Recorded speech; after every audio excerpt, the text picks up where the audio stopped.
Hello, everyone. Welcome to Topical Drinks. Thanks for tuning in. If you're watching from Twitch or YouTube, give us a like and subscribe and drop us some comments along the way. Today's guest is Teresa Carter Goodrich. Hopefully I said that last name right. I think I did.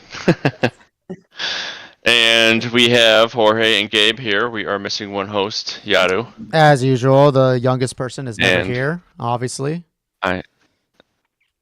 Yep, and I am JP. You're just late. Yep, he'll show up. And I think we get right to the gist of it and get to our drinks, right? Oh, dude, totally, man. Honestly. All right, well, I came in a little already sauced. I had like 5 old fashions. 4? Oh, Jesus. Okay. 4 or 5, but I think I sobered up on the train right here. And so I didn't have time to change. So I'm like in my business clothes, you know? So if anybody in the chat says I look sexy, thank you. But anyway, you know what? I'll just start. No, you know what? I won't start because I do have a little bit of a story I have to say. But you know what? I should say that we should let the guests start. Teresa, what are you drinking? Hi. What am I drinking? I am drinking an Irish style stout, Story Horse from Moore Brewing. Ooh, a stout. Shout out to Moore. Shout out to Moore. Love Moore Brewing. I live about 1.5 miles from there. Nice. I'm an author and Irish, and I love horses. So I figured that was the appropriate beverage of choice for tonight. Gotcha. Only Irish can drink stouts is what we're saying. Only. No. Only. I don't think livers can handle it a bit better. That's all. Polylugian. Hello. JP, started off. What are you drinking? My theme the past month, has been Spanish wine, so I'm sticking to it. Tres Picos. Tres Picos. Look at Spanish Garnacha. Nice. You're going to chug that whole bottle during the chat? I got my wine glass has daddy juice on it. So gotta have some of that. All right. Gabe, what are you doing and drinking? I know you're looking at your phone, buddy. No, I'm looking at my bottle, buddy. Wrong. I was actually reading Italian. And you know what? Give me a break because I never studied it. All right. But anyway, this is Villa Sparina. Just guessing because of my Spanish. And I'm guessing the grape is Garantita. Or maybe they don't say tita, they say tita. So Garantita. And this is a white wine. Teta, like that. I don't want to be offensive, you know. I'm trying to offensive to Italians. Come on, you got Italians. You hear that? That was a hot take. I think it was a hot take. No, but anyway, I'm excited for the white wine. I will be cheering and saluting with you guys as soon as I have this open. Thank you. Nice. You got some time. You got some time because I got a story actually. So I am actually drinking only Deacon whiskey. Deacon. I think that's I used to drink that actually in the last cast. So I. Shouts out to Deacon, real good whiskey and all that stuff. What I really wanted to do though, so Yadu, as you guys, anybody in chat is noticing that we are missing a person. He actually made a White Russian, and I wanted to do White Russian as the drink of the week, but I got a little sauced. He said he's coming, by the way. Okay, great. I got a little sauced and was at work, had a happy hour. And I got home and I did not have time to go to the grocery store because what I was missing was heavy cream. So I could not make the White Russian for heavy cream. He made the video. Okay, this guy, he made the video, but he didn't take pictures of it. So it's like, how can I put an Instagram post without any pictures, with just like a single video, man? All right, cool. So I just grabbed whatever. You can make pictures from the video. Well, whatever. But anyway, I had 5 old fashions already, so I'm still sticking with the whiskey. And I had a story with the drink that I wanted to do because this week is Combo Breaker. But we're going to put a pin on that. And we're just going to say right now, cheers, guys. Cheers. Cheers. There we go. Cheers. So as I mentioned, there's a big fighting game tournament happening this weekend. Mute. And we'll talk. Oh, yeah, that's right. I got to mute him. He's up. There he is. Yeah, echoing. All right. Yadu's here. So there's a big fighting game tournament happening this week. The best of the world are of Street Fighter, Tekken, and all the other fighting games are here in Chicago, in Schaumburg specifically, actually. So we'll talk about that later, though. All right, because I do have a really big story about meeting like the best Tekken player in all the world. But right now, what's more interesting is that we got a guest, Teresa. But also Yadu is here. Welcome. So Yadu, how's Gen Z happening? Bad. Great, awesome. So what are you drinking? What you drinking, man? Oh, he can't sounds hear me. like All right, Gen Z is that bad they can't hear. Okay, anyway, regardless. he's drinking Gen Z tears. Yeah, I know. Teresa, you said you were an author. Yeah. All right. What did you write? Tell the audience. I've written 15 books.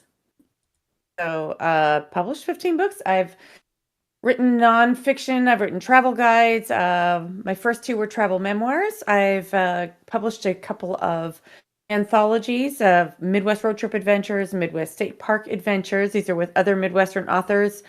I've written a book called Living Landmarks of Chicago, which is that was actually my 3rd book. And I've also written 6 murder mysteries. My 6th one came out in January. I'm working on my 7th right now. And I've written a couple of destination guides in partnership with Shipshewana, Indiana, which is Indiana Amish country, and then also Geary County, Kansas. So I have a lot to say.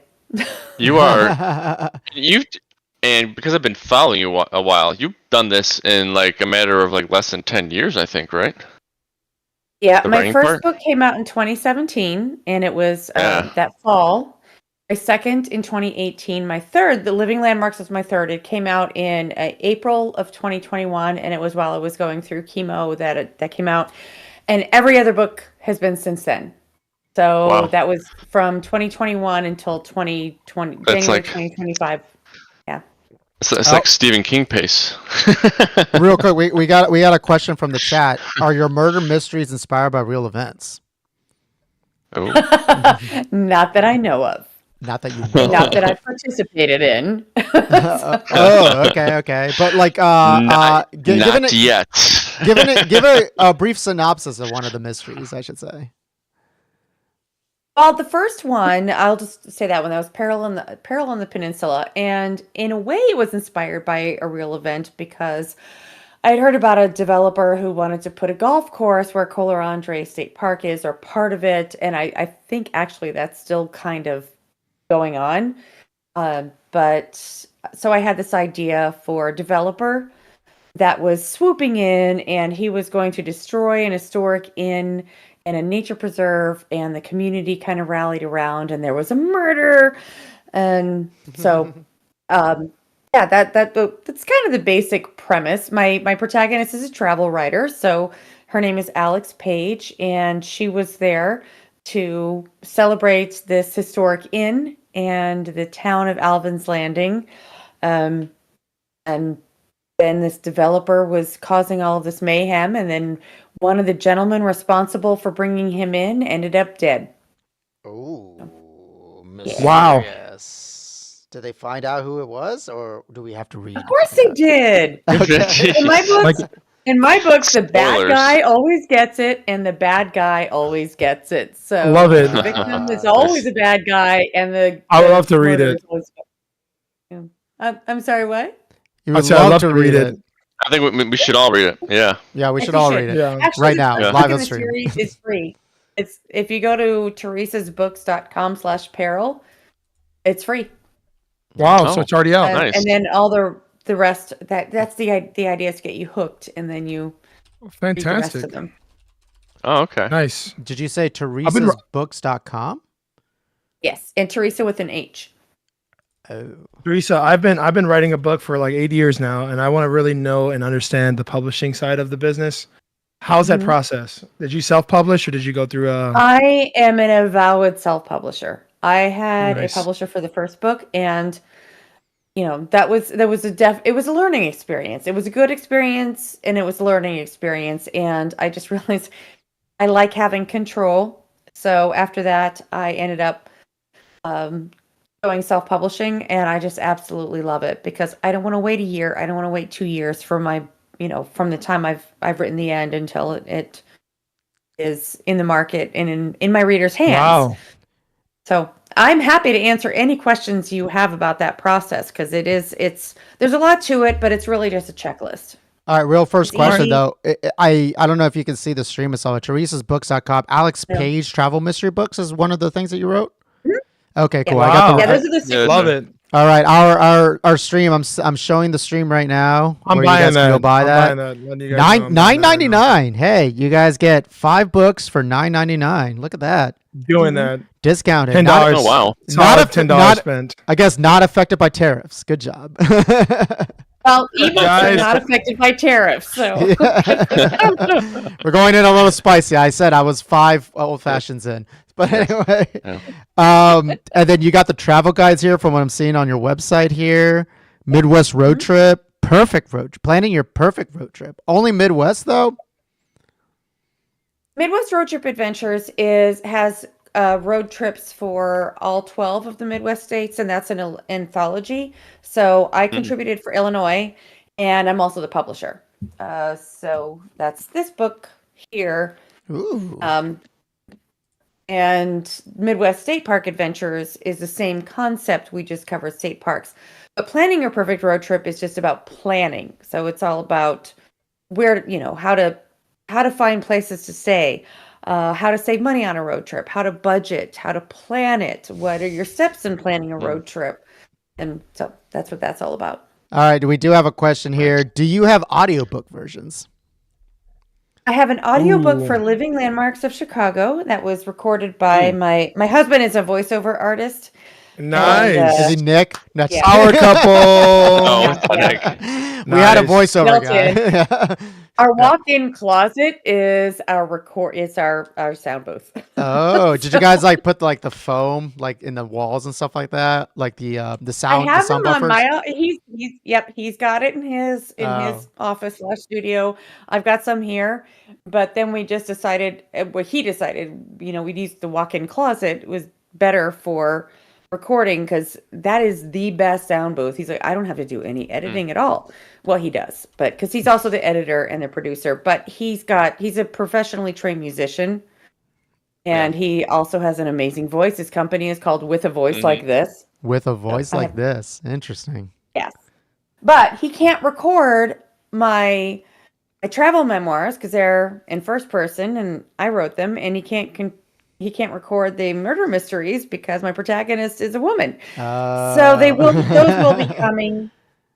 I did check out the AI. I've been offered to do the AI audio for Amazon. Are you wow. thinking of I that? checked it out, Interesting. and I was like, no. I wanna Good work. Yeah, Yadu approves. Gen Z approves right over there. yeah. Yeah, no. Nice. Let's not do the I approve AI as an stuff. artist. He's an artist. Yes, he is an artist. He is an artist. He actually got really angry at me when I did like an AI.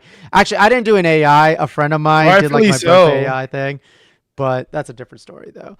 Rightfully so. I thought that was weird. I was What? like, what is Oh, it was that? hilariously weird. That was the whole point. It was so. I know blinky. it was hilarious. Wh- I felt like you were self-aware. I'm not guessing against that. Oh, yeah, I was- Posted an ad that used the AI generated Okay, image. I didn't mean to take us on a whole different path there. Oh no, we usually That do this. happens Don't on worry this about it. podcast. That's Yeah. what happens. Oh, It's all real good. quick. Yeah. Someone just said if I'm hating on the Midwest, but that just reminds me. Teresa, what do you Yeah. how far west do you consider the Midwest? Well, We had It's this not just conversation me before. considering it, Uh, the Midwest. The western states are Nebraska, North Dakota, South Dakota, Kansas. You got it. So that's Okay. the Midwest. Wow. You got it. You So you got got- it. Wow. Because I had a whole thing. I thought the Midwest ended at Teresa. Missouri. Teresa, No. we're gonna Missouri- ask geographical questions to all our guests, and you just answered that correctly. You're Yeah, the there you first go. question we've done that to, and you did it correctly. Wow. D- The next guest will have a lot to follow. Oh no up no to. no. Okay, here's the question. How far east do you go? Ooh. Ohio, Oh god damn, Ohio, she and got it. Michigan Ohio. are the furthest east. If she said Okay. Pennsylvania, I was like Geographically really competent. close. Yeah, dude, Love she it. got it. Where's I was going to be Pennsylvania? kicked out, Like, wasn't what I? are we And considering that? You're going to ask me Pennsylvania to is go the south? east. No, Pennsylvania Further would be the south, east. further Oh, south. south. South Yeah. Well, she kind of knows already. Wait, what did she say? No. What's further south? Kansas, Illinois, Indiana, Missouri, Ohio. I mean, it's just Yeah, she got it. That makes sense. If she said Wow. if she said Kentucky, that's when I would have been like, no, wrong. Kentucky is not considered that.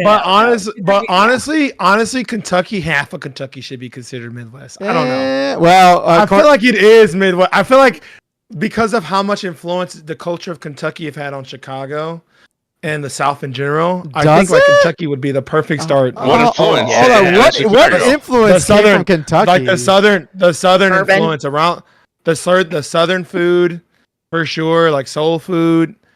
I think that originates Bourbon, you from said, like right? places Yeah. like Wait. No, hold on. even further south. Hold on. Bourbon is definitely. No, let's look this big up real influence. quick. Soul food is from Kentucky? No, it's not. No, it's not. But I'm saying that Kentucky has had influence on soul food as well. But I'm really saying that soul food originates from something south, even more south. I think the amount of influence that we've received from them, just thinking of it on a mathematical level, I think that some of Kentucky should be considered a part of the on the Midwest side. Where in the Why are mathematical you guys level? laughing Why are you using mathematical? I don't get it. Okay, they gave You us on a the mathematical level. Like topologically, to be specific. Okay, all right. I'll give it. Two different things. I'll give it to Chad. Chad right now is saying they gave us the kernel. So he's talking about Kentucky Fried Chicken. That's about it. That's as much No, but Kentucky as we can get. I have, but as a kid, as a Chicago native, I've had so many memories going down to Kentucky. Like St. Louis. But that's not. is Oh my definitely God! like But that's a part not. That's not you going from.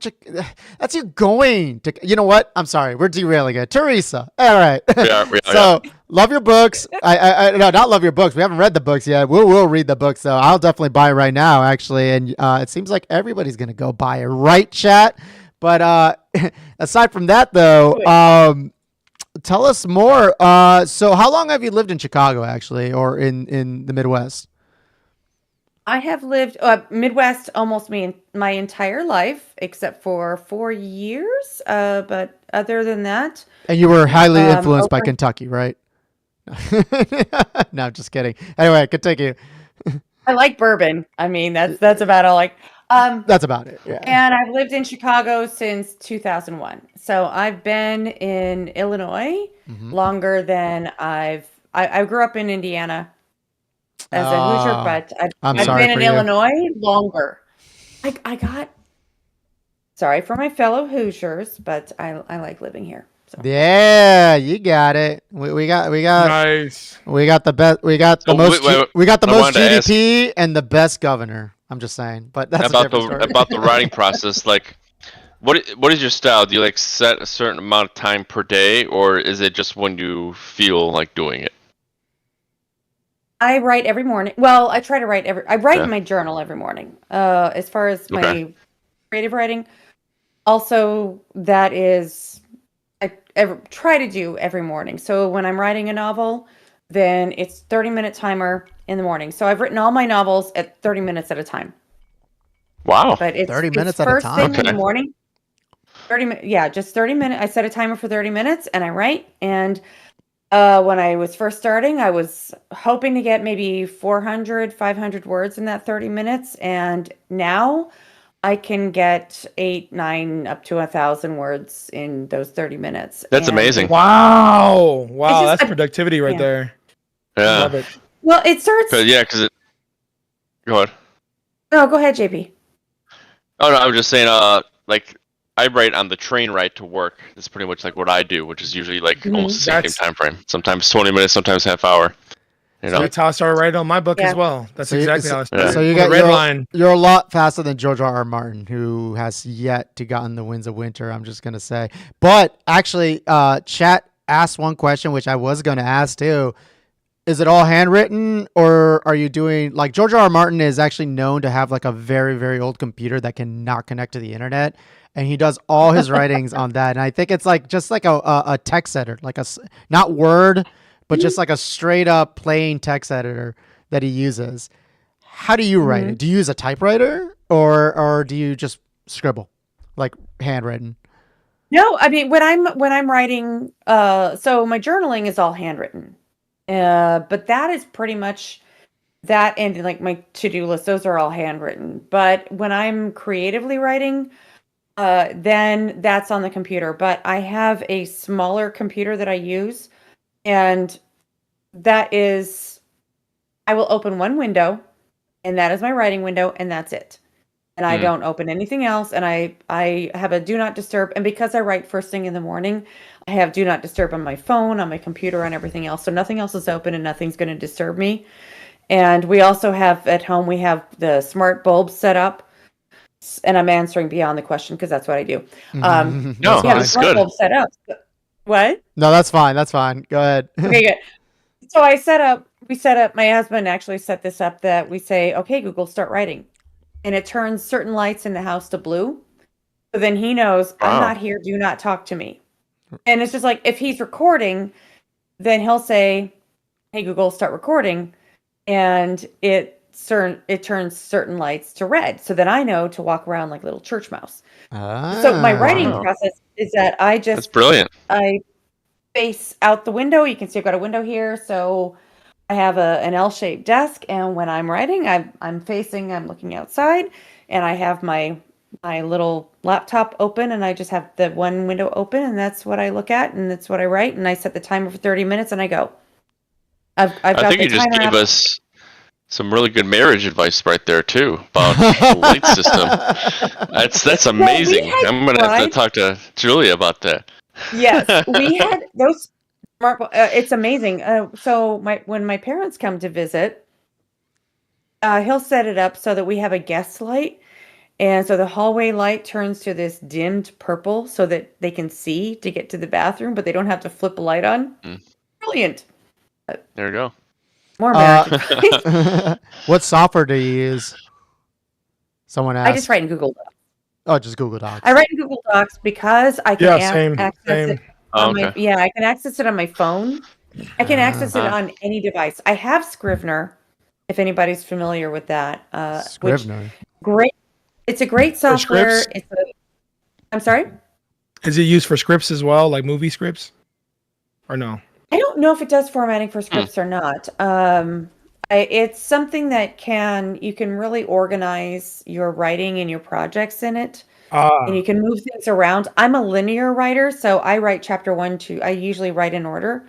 Oh, really? If you're makes sense. somebody who writes I'm a scene here, non-chronological. yeah, then Scrivener is good because you can move it around. Although Google Docs just added tabs, so now you can create different tabs to move your chapters and scenes around. Okay, so I got Nice. I got the Scrivener up here, so you can actually do cliff notes on everything that you're doing. Not cliff notes, but whatever, post-it notes or something like that.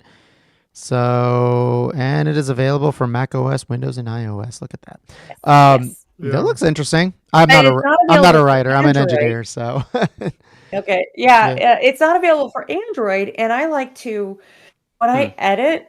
I edit on my. I don't want to be at my desk. I just don't want to sit at my desk all day long. So I'll edit I'll just pace around the house.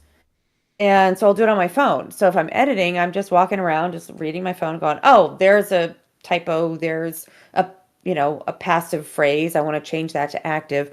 I can't do that on Scrivener because I have Android and they don't have an app for Android. So that's why I'm Boo. still using Google Docs, even though I would prefer to use Switch, but all right, that's fair. Yeah. Now, do you get Yeah. some? Now, since we are topical drinks and we do get drunk, do you get a little bit of inspiration from the alcohol? I used to call it pulling a Hemingway. Pulling a head. Oh, I like that. I like that. Yeah. I used to only Yeah. write in the evenings, and then I realized my liver was really not happy about that. So I decided to, and I didn't want to be like, oh, I can't really write until I have something to drink, or and I really never relied on Yeah. that, but it was just trying to turn off the internal censor. That was the thing I struggled with the most, as most writers do, and most people do, is Right. when you're writing, you've got this little, nun or teacher, I'm not Catholic, but a nun in the background going, that's wrong, that doesn't sound great, and turning that off is difficult. And alcohol helps to quiet that voice, and it helps you just let the crazy out. Right. Right. It And- removes that filter. Oh, interesting. Yeah, loosen up. it Yeah. kind of shuts Yeah. her down for a little bit. I So, like you but said the I've Hemingway, learned, not the Hunter S. Thompson. That's the one person I keep thinking yeah. about when it comes to like alcohol. Well, he's more for drugs, but that's a different story. He'd be Well, like rum was mescaline, my drink of shrooms, all the other rum. things. Yeah. Yeah, rum was my drink of choice. So it was one, and I love Hemingway because Uh, he can say more in 3 words than most writers can say in entire paragraphs. I mean, so it Wow. was just uh his economy of phrasing is beautiful. And I mean, whether you appreciate whether you enjoy his writing or not, hmm you can appreciate the skill with which he was able to tell stories. So I was like, if he can do that drunk, well, yeah, right. Okay, Since since you're a writer, I Oh, kind no, of want go to ahead, ask yeah. you. Mhm. No, I go want ahead, you- go ahead. Yeah. Well, this is a little slightly off topic, but kind of like also just getting to know our guests a little bit more. I'd really want to know, like, who's your favorite filmmaker as a writer? Who writes the best movies in your mind that you enjoy? I don't have one. Really? I like Aw. movies. I love movies, but I'm sorry. Jonathan Nolan, It's like if Wes somebody would ask me Anderson. who's my favorite author, who's my favorite. I don't. I don't think Nolan writes any of those movies, though. By the Interesting. way, dude. Jonathan, his brother Jonathan Nolan writes a lot of the movies. Sure. Okay. You know, I have another question that kind of goes into He's- what you he just said sure. Yeah, no, sorry, I said sure, but anyway, That was there is something you mentioned that I kind of picked up on when you said Hemingway. You said that if you like his writing or not, you know, yada yada yada, all that stuff, right? But do you have an author? And I got one in my mind too, that you would the writing. It's really hard to like separate the craft from the artist, I guess, this sort of thing. Mhm. So like the writing themselves is great, or the idea that it is great, but the person himself is a horrible person. And I already got one person in mind, but I want to start with you first. Wait, would that be Neil Gaiman? I mean, No, he's but gonna talk about that Harry is a Potter good creator. one. I brought up Neil Gaiman before. They didn't know who he was. And I Yeah, was like, no, what? no. Okay. Nobody knew who he was. I was like, you guys don't know who Neil Gaiman is? Oh No, my gosh. my guy is a Ugh. little worse. Mine is H.P. Lovecraft, because that dude is a horrible Yeah. racist. But he brought in Cthulhu and like the dark mysteries and stuff like that. That's really like, you know, interesting. Also, whoever the author L. was Ron for Hubbard. Ender's Game. Well, sure, right. But who would you say? who would I?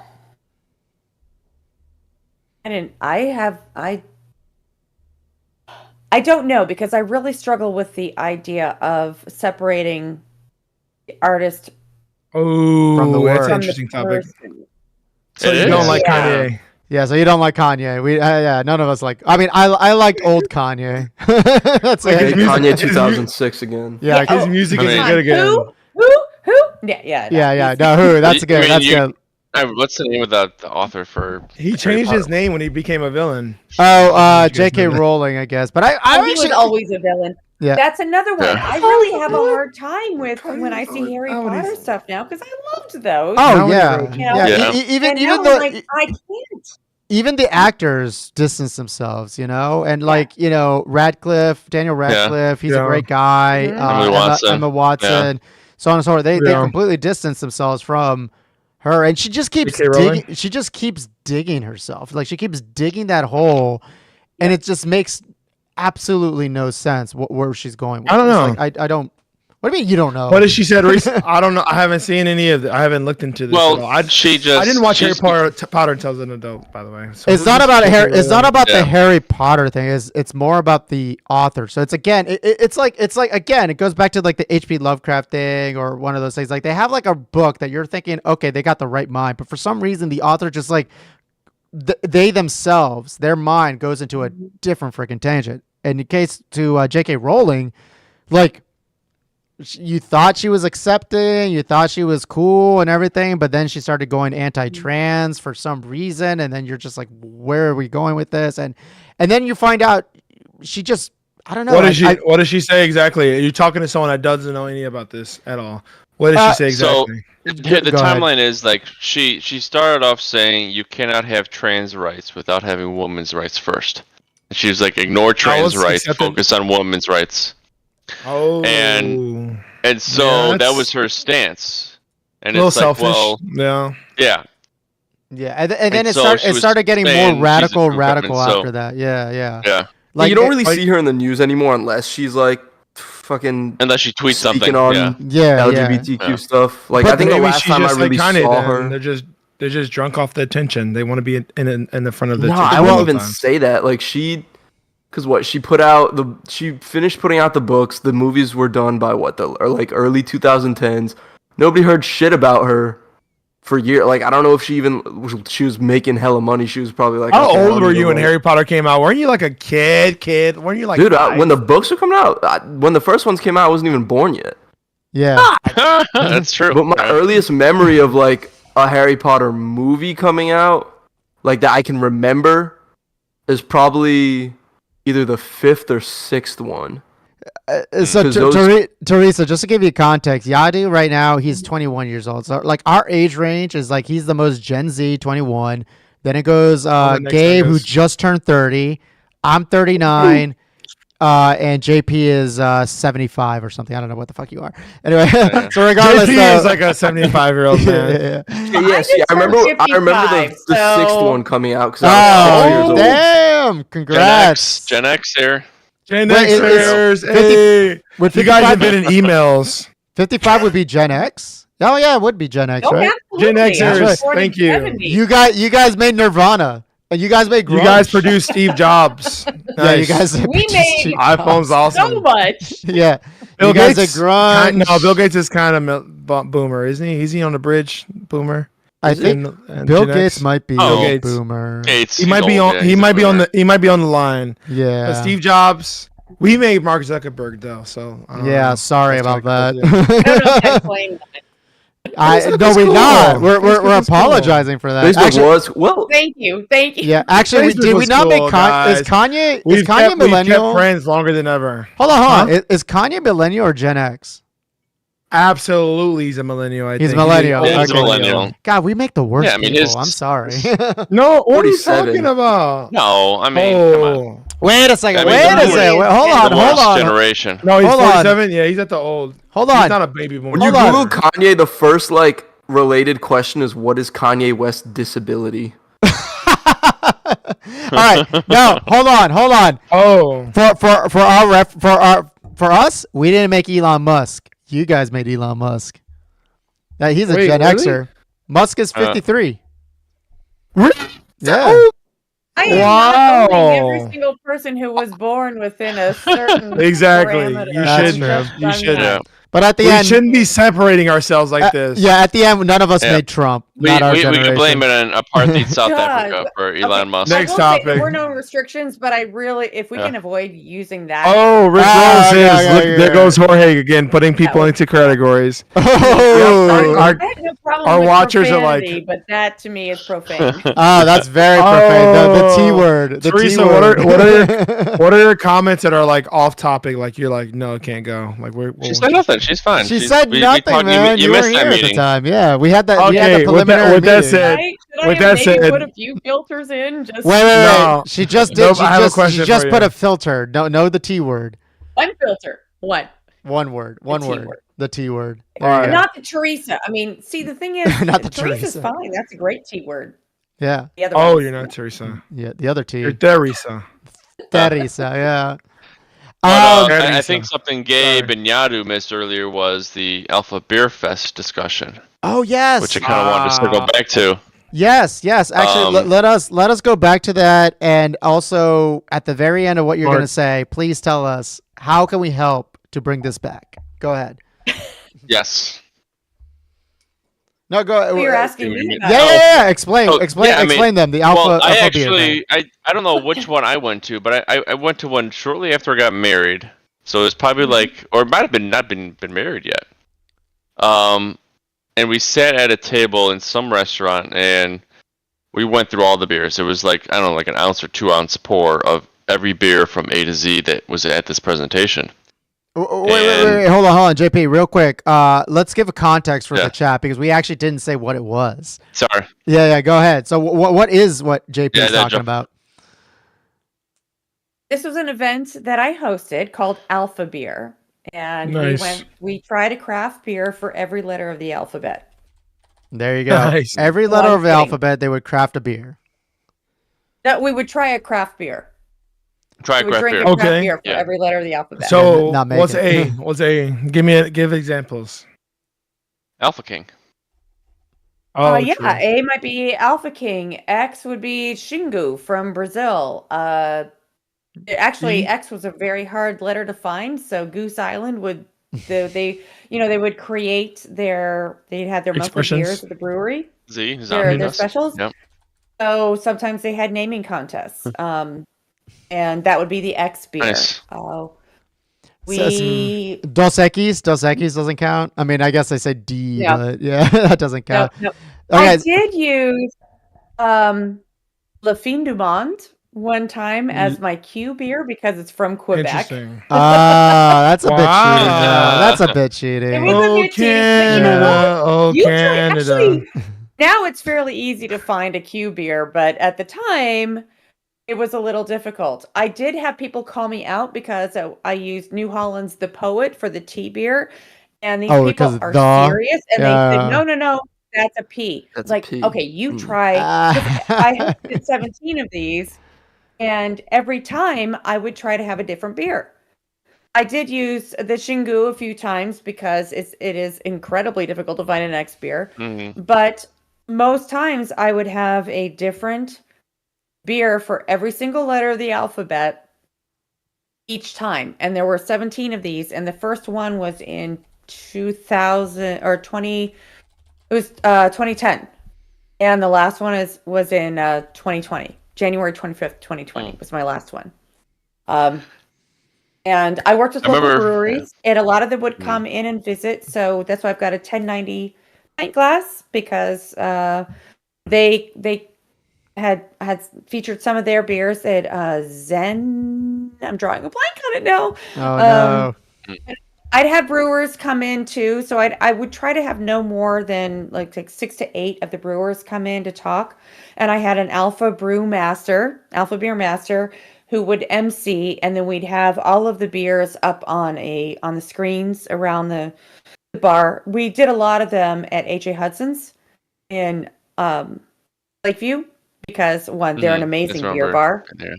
Yes. That's probably the one you were at because most of the last ones were there. In fact, I was done. I wasn't going to do anymore. And then they contacted me. It's like, we have people asking us if we can do another.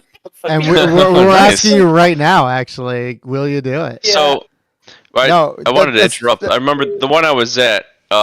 Chris Torrey was the MC. What was his brewery? Because it had he would make these 6-packs with graphic novels on them. They were so cool. Oh my gosh, I have to look that up because he was fantastic to work with. Yeah, we became friends Yeah, with him. I 'cause- met him. We sat at the same table together. and- Nice. yeah. While you're looking that up, though, JP, became sorry buddies? to interrupt your story, but Yeah. continue. Sorry about that. Go ahead, continue your story, JP. No, while she's looking it up. that's Oh, so yeah. Yeah, So I'll he was have the to find out MC, later. and while he was MCing, his girlfriend at the time was at our table. It was like a 4-top. So we were initially like, "Oh, you here all alone?" She's like, "No, my boyfriend's MCing," and I'm like, "Oh, okay, cool." And so she was pretty much telling us all the beers along with it. So I think they ended up getting married. I don't know if they have kids or not. I think they might. But yeah. So are you Oh, guys wow. obligated Cool to drink all 26 beers, 26 letters of the alphabet, or 27 if you were using the Spanish alphabet with ñ? Yeah, I mean, this was when my wife was able to drink beer. This is what we did. We would do events like this. It was awesome. Damn. yeah. You should start most it up. people- We'll MC for it. We got good I voices. think that's what I love event planning, so I would definitely work Yeah. with Teresa, get this going again And if she's down. we got let's the go. youngins here. We got Gen Z Yadu. He's got all his youngin friends. We'll join the new generation because apparently the new generation does not drink alcohol as much as our generations. By the way, It- Really? And I know the owners. Yeah. I know the owners are more because I worked there, so I could get them to Well- like host and shit. And I So, know the pretty people much that do that know on their Moors, the own, other right? Moors. pretty much with their own beer. Yeah. Yeah. So, can I tell you guys a story of how Alpha Beer started? No. Yes. Yes. No? Okay, fine. All right. No, Yes, it's just kidding. So, my mom, my mom worked in downtown Chicago, and my parents lived in the western suburbs. And on Friday nights, she'd take the train home, and it was about a 30-minute ride or so. And she and a group of friends, they were, they'd get their Foster's oil can at Union Station. If you're not from Chicago, Union Station, you can buy a beer. And they'd have the Foster's oil can. You could take that on the train when you were on your evening commute on the way home. So that's what, they would do that just like everybody else. And then after a while, somebody had an idea. Why don't we try some different beers? And this was back in the early 2000, mid 2000 aughts, I guess. And so they started deciding that they would try a beer beginning with a different letter of the alphabet each week. And they did Nice. this every Friday Every for Friday. a year. So it was Friday nights. They would, they started off with a 6-pack. Oh, that there was that fits group of them. It was perfectly. half an 'cause you hour, get so there were 6 of 52 them. weeks. Yeah. They had a website. They went through the alphabet twice. Wow. Binny's would special order beers for them. And in fact, I was living, when they first started this, I was living in downtown, I was living in Illinois and Franklin. And there was a Binny's right around the corner. And she would call Nice. me and she's like, I don't know what to do about a pea beer. And I was like, well, call Binny's. So she called Binny's, and Binny's would special order the beers. And then I would go pick them up PBR. and bring them to her at her office building in downtown Chicago. And then she would take the train back home. And so it was a 524. So they had a website like 524metro or something.com. I can't remember. And by the time they were done, so they did this for, I think it was a year and a half. They went from a 6-pack to 18-pack because people kept joining the group. And Oh, wow. it was there was only time for one beer. Half an hour. JP and I could probably drink a couple beers in that time. But anyway, Damn. I was telling a friend about this, and we were at Twisted Spoke, which, if you saw their beer list, it could pretty much handle every letter of the alphabet. So I was telling her about this. I was like, "Oh, Good there's whiskey a K. bar, by the That'd way. be a good K beer." Oh, yeah. And she said, and at the time, I was already hosting these events called Chef's Table events, and where I would Oh introduce yes. people to Forgot about those. small local restaurants. And so I was already, kind of a veteran at, not kind of, I was a veteran at hosting events. And she said, oh, you should make this an event. And I said, yeah, that's a great idea. But what would I call it? And I woke up in the middle of the night that night and went home. And in the middle of the night, I'm like, Alpha Beer. And that's how Alpha Beer was born. So There you I go. just had the idea, and I threw it out on Twitter. I said, hey, I've had Nice. this idea for an event where we try a craft beer for every single letter of the alphabet. Is this crazy? Would anybody be interested? And the Globe Pub tweeted me back and said, that sounds amazing. Let's do it. I know the Globe. Those guys play a lot of soccer. Irving Actually, Park Road. a lot of international Good soccer soccer bar. they play Really there. good Yeah, soccer bar. huge soccer Oh, bar. yeah. I So they love that hosted the place. first two.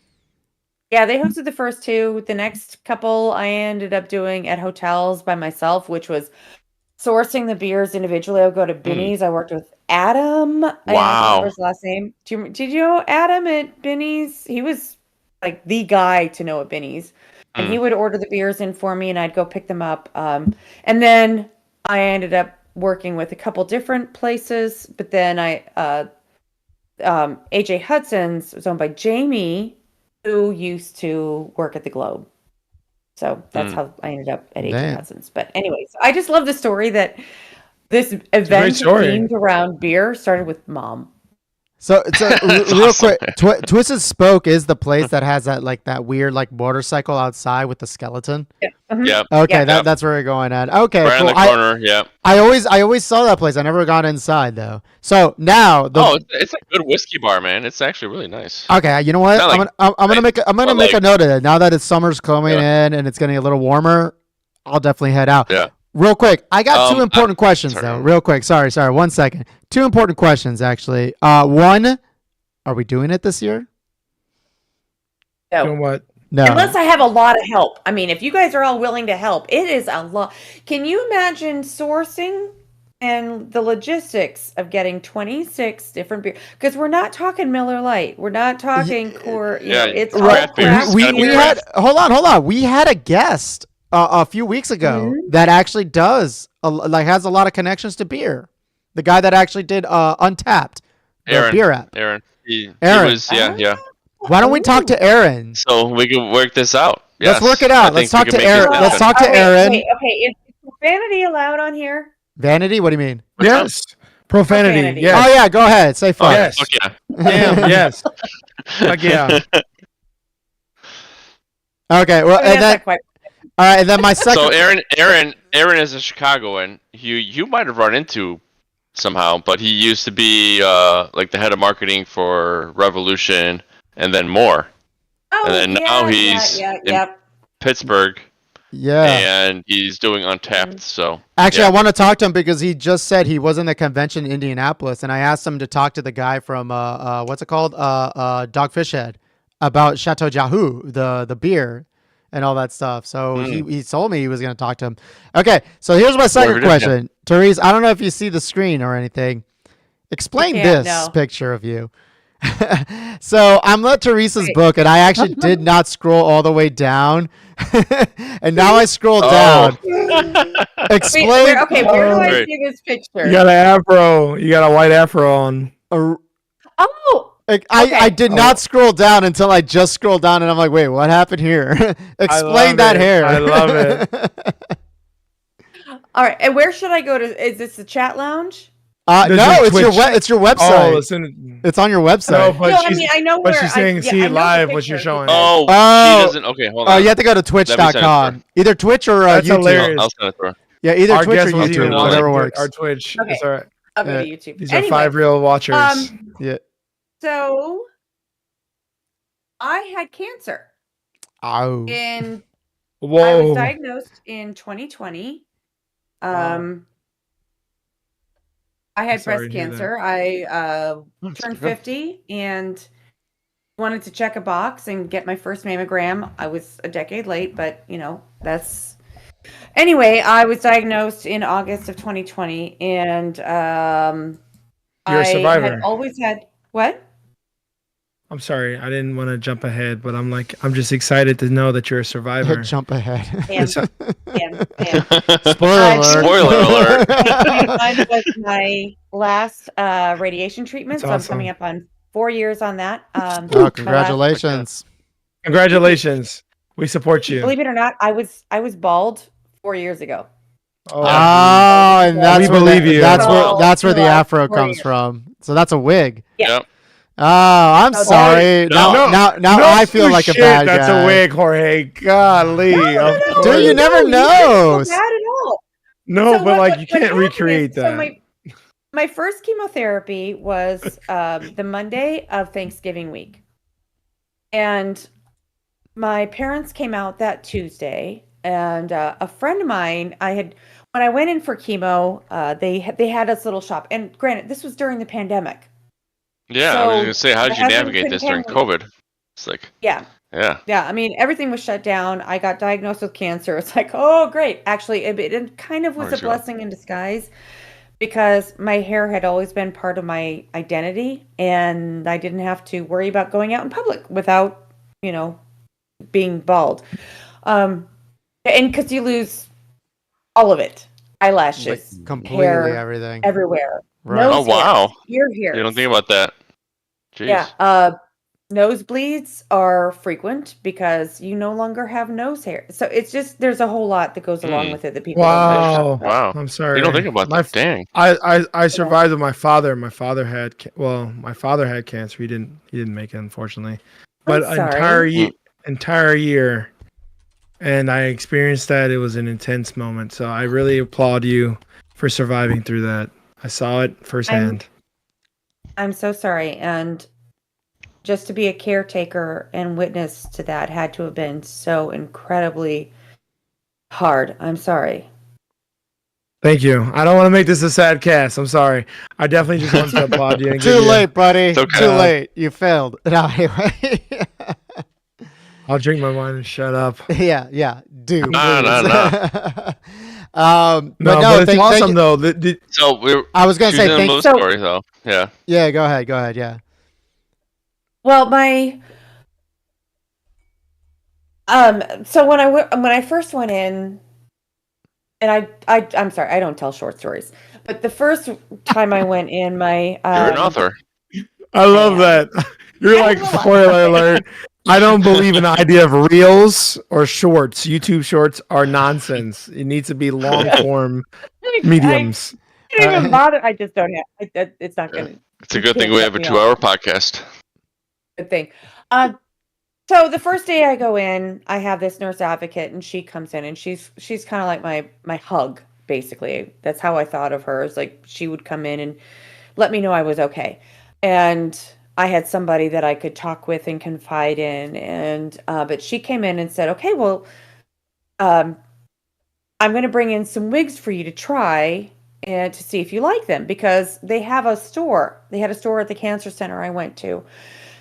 But it was closed, of course, because of COVID. So she brought the wigs to me, not realize, and I didn't realize. Brought in 4. I tried all 4 of them on, not realizing that because I tried them on because of COVID, that meant I had to keep all of Oh, them. you had to keep them. Oh, jeez. So I was suddenly the owner of 4 new wigs. Nice. Oh man. And some of them, there was only one that I thought, okay, this will work, and I was very public about the whole experience. I'm sure JP, Yeah, you knew yep. that. And I was like, okay, I've got this one. And then a friend of mine, she collected all these crazy wigs because she would have these amazing New Year's Eve parties and everybody would put on a wig and just have fun. She said, well, how about, do you want to borrow these? And I was like, absolutely. So she porch dropped those wigs. And Nice. my husband and I decided to do, because then on the day after Thanksgiving, we shaved my head. We did it live. I Did your husband donated shave my your hair. head? Did your husband shave his head too, or just only you? He did.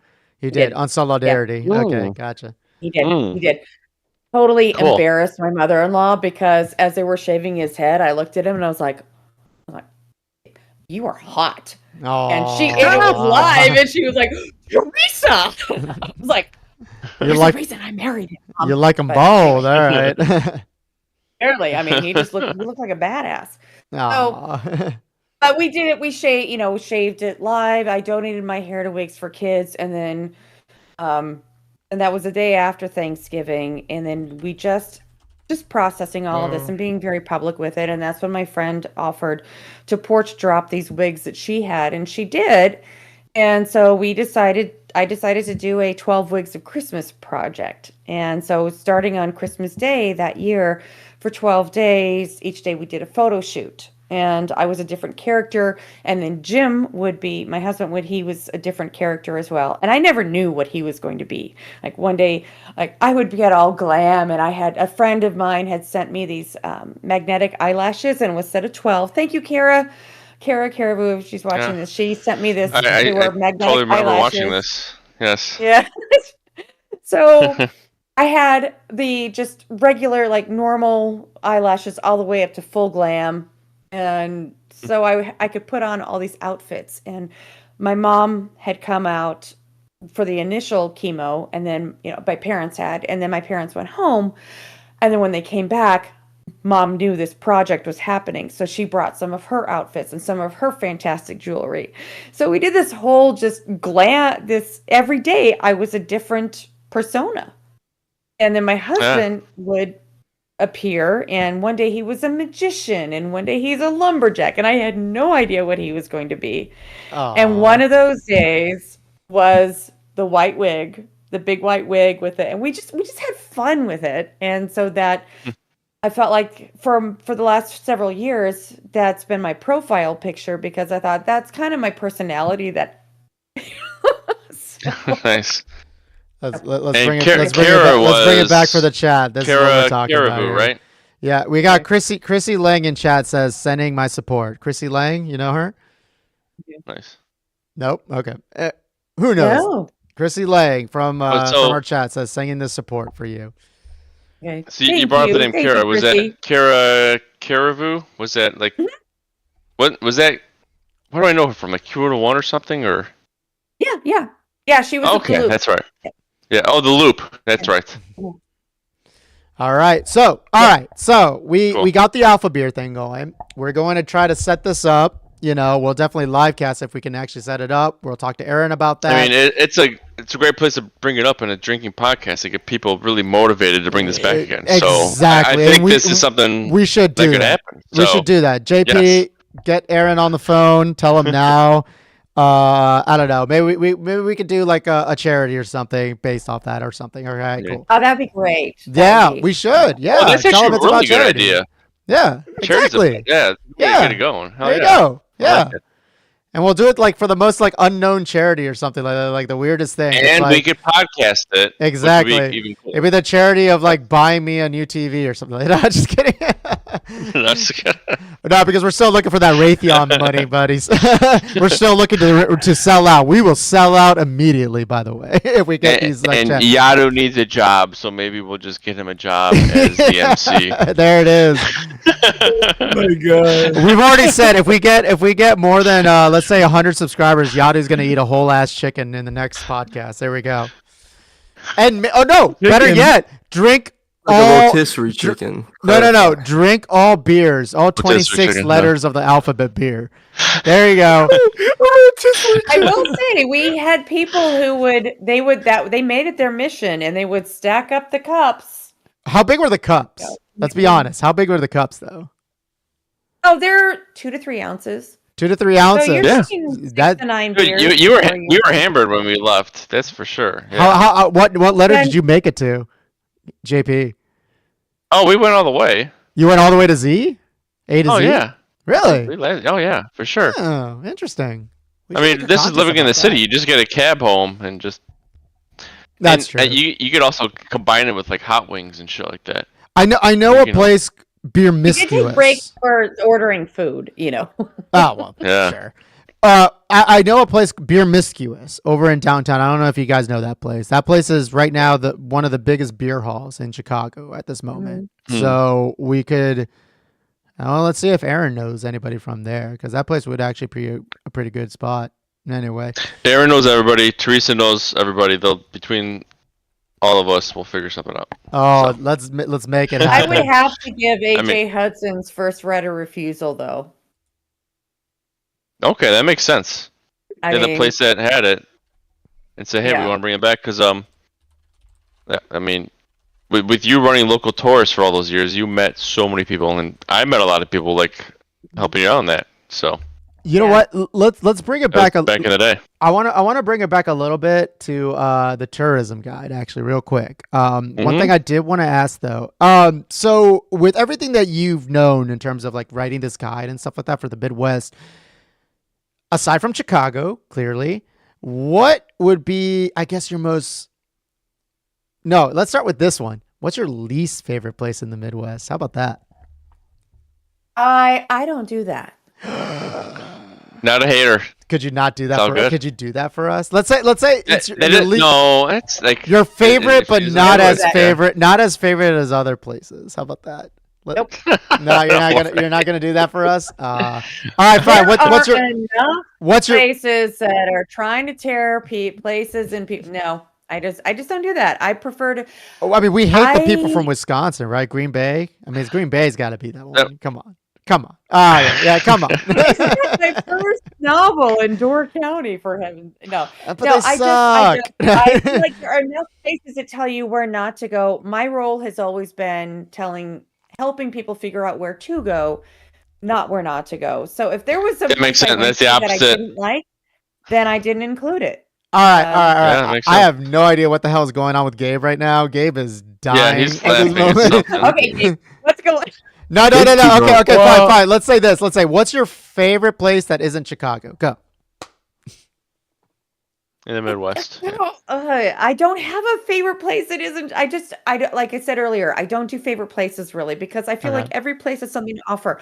I mean, I'm a very opinionated person, even though it may not seem like it, but I don't like choosing favorites. I love Don't like Glacier it National either. Park. I love Favorites our is national lame. park system. If we're talking about, I love Sheboygan, Wisconsin. There we go. We got Nice. it. We got it. We got it. Sheboygan, Wisconsin. Boom. We Sheboygan. did it. Well, my next question was be like, okay, fine. If you're not gonna go favorites, let's look at this. How about the one place that you think not many people know much and they should know about in Midwest? That's a good question. Sheboygan. I like Sheboygan, Wisconsin. Wisconsin. Sheboygan. Sheboygan? Sheboygan. Sheboygan. Sheboygan. Sheboygan. How do you spell that? Fun to say too. Sheboygan, Wisconsin. It's a pretty popular place in Wisconsin. It's I the freshwater surfing capital of the world. Surfing capital. Here we go. Yep. Now for everybody in Oh. chat to Surfing see capital of that. the world. Sheboygan Falls. Incredible art scene, incredible food scene. Wow. Where's that at? Wow. Okay, so right in No. Lake Michigan. It looks really German. No? Or am I tripping? I think Oh, you're man. tripping. I don't know what German part to use. No, here. not German. Not German influence. No, the buildings. The Not that I'm architecture? saying no. I mean, From they this- are So the in rock traveling the capital of Midwest, like I really love Traverse County. Like when we went saw, to like- Michigan, world. that was amazing. yeah, You got yeah. the sand dunes, you've I- got the wineries. I took my okay. Here's the thing.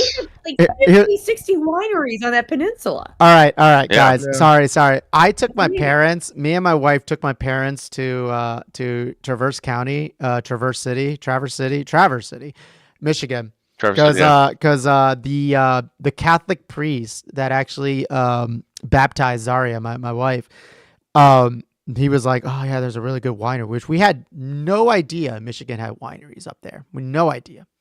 So we took my parents there. Unfortunately, I did not realize how bougie my parents are when it comes to wine. That every single Wow. winery we went to, they were like, it's okay. It's okay. It's okay. And I thought, this is a little bit of a story here. I thought, I don't know what's going on with my parents. Maybe they're being a little stuck up, right? Because Maybe.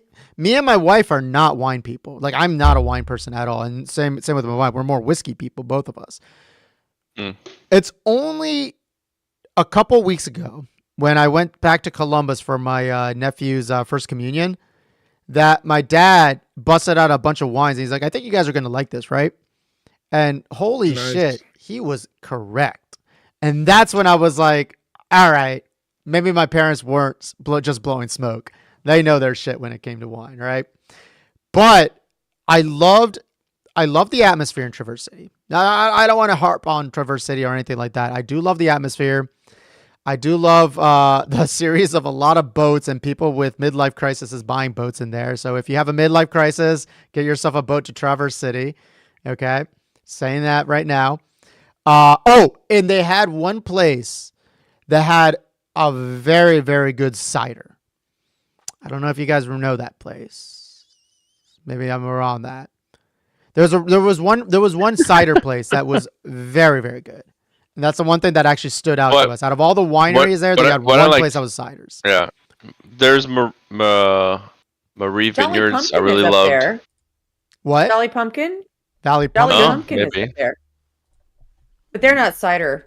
No, it They're wasn't sour that beers, place. But- I don't. But what I really liked about it was the beaches on the north side where you could literally walk out like several hundred feet and not even be up to your knees. It was so cool. And like you don't think about it, but that's still Lake Michigan. You're like, this is Lake Michigan. It's like this is so weird. Yeah. And Yeah. you're like walking out like 500 feet and you're not even like knee deep. It's Yeah. like all like the rocky, sandy, but it's like it was Yeah, a really cool beach. It It's is like, pretty crazy, like depending on like what the beaches we have here. And for everybody in Chicago, when you guys, Yeah. if you guys are gonna drive up to Traverse City, you guys can go to Grand Rapids. Grand Rapids does have one of the best burger whiskey bars. Yeah. Oh, damn, what was it called? Crap. I mean, Here, let me they're look it up real known quick. for their roller coasters too, right? So Well, Grand Rapids. And so just to let you know, Teresa, Jorge is from Ohio, so he hates everything outside of Ohio. That's why he's like dissing on Michigan right now. I was born in Peru, but I was raised in Ohio. Oh, And, sorry. That means yeah. I was not Sorry. born in Ohio. Just letting you know, I did escape Ohio. Oh, yeah. That said, So yeah, I mean, I'm a little Ohio minded. Go Bucks! The Ohio State University. We own the and everything like that, right? But I did live in Cleveland. I did live in Columbus. So getting out of Ohio and living in Chicago, and I moved to Chicago. Well, right after college, I was in Atlanta, Houston, Philadelphia, Cleveland, and then Chicago. Oh wow. Never really thought of this shit. But first off, Chicago the best city in the world. But secondly, not the world. Sorry, the United States. I don't know about the world, but the United States for sure. Living in Chicago since 2012, I will tell you that I definitely realized that we were the baddies. Us Ohio State people were the baddies. I did not realize that. It's like you know that like that meme with like the Nazi guys like, are we the baddies? That sort of thing. That's what I felt when I moved to Chicago. And I'm like, why does everybody like Michigan so much? And then I'm like, oh, so we are kind of assholes, aren't we? All that stuff, right? I kind of feel like the whole college rivalry thing is just like... No. Hold on. That said, we won the national championship this year, by the way. That's why I wanted to interrupt you on that one. Oh, okay, yeah. I'm just... That said, I'm still going to be an asshole about that one, though. I'll just say maybe it's because I went to Southern Illinois and I'm just like... we always suck. And the Bears are going to win. We got the Pope now. We got a mission from God. All right. We got the Pope. we got the Chicago Pope. We got a Chicago Pope. We got to win. This in every podcast because we should until he dies. Exactly. And we should always mention the fact that the Cubs tried at the very beginning, the Cubs tried to own the Pope. And then his brother came in and he's like, I don't know what they're talking about. He was a Sox fan. That was a big ABC news fail. Like they totally like had to retract that. Like, we fucked up. It was not the Cubs. He's a Sox fan. He was in the World Series, yada, all that stuff, fun stuff. Sorry about that. We just went to a huge tangent right there. I'm sorry. No, tangents are great. Yeah, so like I can see why alcohol is involved. Yeah, I know. Which, by the way, I am out of alcohol, so I'm gonna grab some real quick. But I do have the wireless. I can hear you. But does anybody have a question? I was gonna get one other question. Talk about you? Yeah, you guys can talk about me. That's fine. Go ahead. I mean, I could talk about the. Okay, look, I don't know. Are you big into video games? Let's just start with that. No. Okay. Well, there you go. It's probably a good topic for this podcast. Yeah. So. Right. Because I do have a topic from yesterday that. Okay, so during my midlife crisis or quarter life crisis I'm currently on right now, whatever. I started playing Tekken, Tekken fighting game and all that stuff. And it's mostly because I've ended up finding out that like Chicago actually has like a really big fighting game like community. So it's mostly like the camaraderie, finding people and all that stuff, right? And then just last night, I got to fight the best, one of the best, if not the best Tekken player in the world, all the way from Pakistan. Really? And he literally flew from Pakistan. She's like all the way here. What the fuck is What the fuck is Tekken? Do you everybody know knows what Pakistan is. I have no idea what Tekken You don't know what Tekken is. He has no idea what Tekken is. It's a fighting game. It's Damn. fun. Right. I actually got to practice because I'm actually competing this weekend too. Wow. The dude kicked my ass, but I realized here's the biggest thing. One is you realize how much, like, especially when you start talking to a lot more people and you start being more social and especially starting the podcast and stuff like that, you realize how much more weight you really actually have when you start talking to people. Like how people should actually be a lot more, how would I say it? They should have more self-confidence in themselves and how they talk, because when they talk, people actually do listen. People actually do see a little bit of weight. This dude, Arslan Ash, is like a millionaire being that sort of thing. And yet for some reason I got into a conversation with him and all that stuff. And I got him to like, he's right now in a fighting game tournament because of me today, that sort of thing. And I ended up commentating for all those fighting things. Right. So that's the one thing I really wanted to get at was at the end of the day, I had a blast because I realized, hey, everybody should just have a little bit of self-confidence coming in and knowing that, hey, if you're really nice to people, you're kind to people, you talk to people in a good way, you can go far, honestly. That's really what I wanted to get at with my whole story. But Yeah. besides Having that, social skills is important. very important, all that stuff, especially because a lot of these like video game people that were talking to had zero social skills. I mean, that's how I feel about like how I got my job. It's like I don't feel like I was best qualified. I felt like I was, I was able to nail an interview because I was social. But you know what? You know? I could actually weave this into to your profession, Teresa. Do you go to, let's say, what do you call it, conventions or something like that with a bunch of different authors? Oh, we gotta bring up Mensa. You know what? Wait, hold on. Let's not. Sorry. Let's talk about Mensa later. You Hold said on. convention. Yeah. What is it? Wait, Mensa is that the like? Oh, you guys are smarter than me convention? That is the one. Yeah, Okay. Yeah. I have thoughts about that. Very negative thoughts, but I have thoughts about that. But I want to say though, if you go to like, let's say like, book conventions where you meet a bunch of authors and stuff like that, were there any authors that you just kind of stand out and be like, you don't seem like the person that I thought you were, you were writing in a way, kind of like that. Like, is there a lot of introverts, I would say, like when it comes to like writing? Does that make There sense? are definitely a lot of introverts, which is And what again, actually- excuse me, I'm gonna get a drink, but I'll be listening in while you talk. Go ahead. Okay.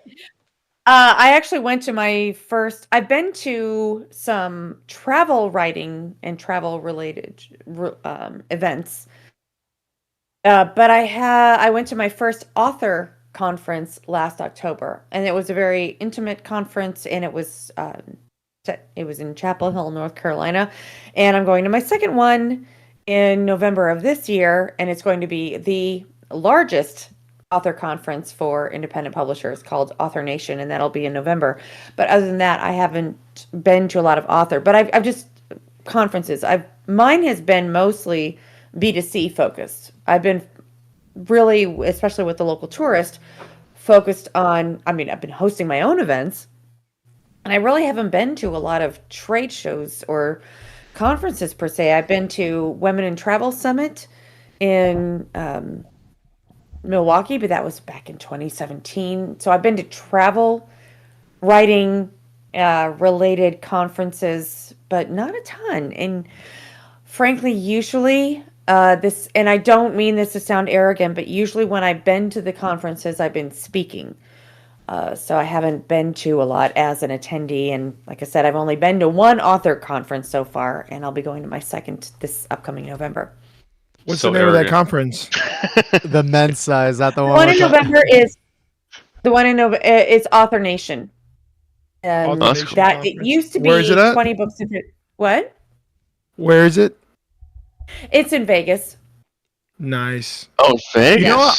I don't like Vegas, but I'll go to Vegas for something like that. I don't like Vegas. Yeah, for well, some and reason. this used to be 20 books to 50K, but they switched over. The gentleman Joe Solari, bought What a does it mean? contract. 20 bucks to 50K. Like, what is that? Like 20 books to making $50,000 a year. So basically, the 20 concept books. was Okay. that if you write and publish 20 books, then you'll be making $50,000 a year. Okay. So it's like passive income kind of type deal. Yeah, but anybody who knows passive income knows that there's no such thing as. Yeah. But I mean, that's, so that's, yeah. it's like Okay. you've created it, That'd be good. it's done, and then Yeah. you're just marketing it. So that's the idea behind it. But it's a very robust community. But they changed directions, and now all the contracts were purchased, and now it's Author Nation. Their first one was last November, and all of these podcasters, these authors who have podcasts that I listen to and respect, they bought their ticket before the conference was even over last year. So I thought, okay, I need to go. So that's why I'm going to the one this year in November. Speaking of real authors that have podcasts. Sorry, real quick. I am drinking the actual Moors, the better Moors, guys, right here. No. MOORS. Cut 'em off. Hell yeah, I'm cutting. No, I ain't cutting mine off on that one. All right. Anyway, sorry. Continue, JP. So there's Glennon No whiskey Doyle next. podcast, and what's her name? Oh shoot, she wrote like The Heart of Atlantis. What is that author's name? God damn it! I gotta Google this shit now. But have you ever? I went on a tangent, but you know Glennon Doyle. Mhm. and she has that author podcast. Not an author podcast. She's a podcaster, and she's married to that soccer player. What's her name? Wait, do you know her name? Heart of Atlantis is from Stephen King.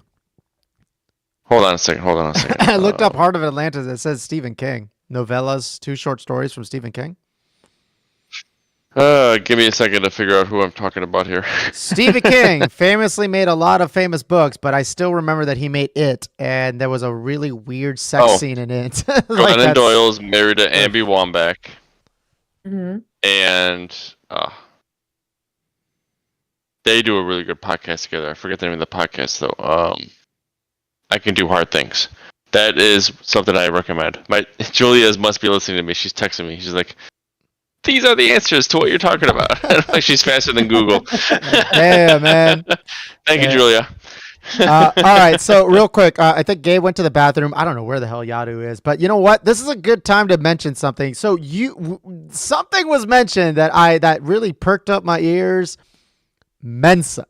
There you go, Gabe.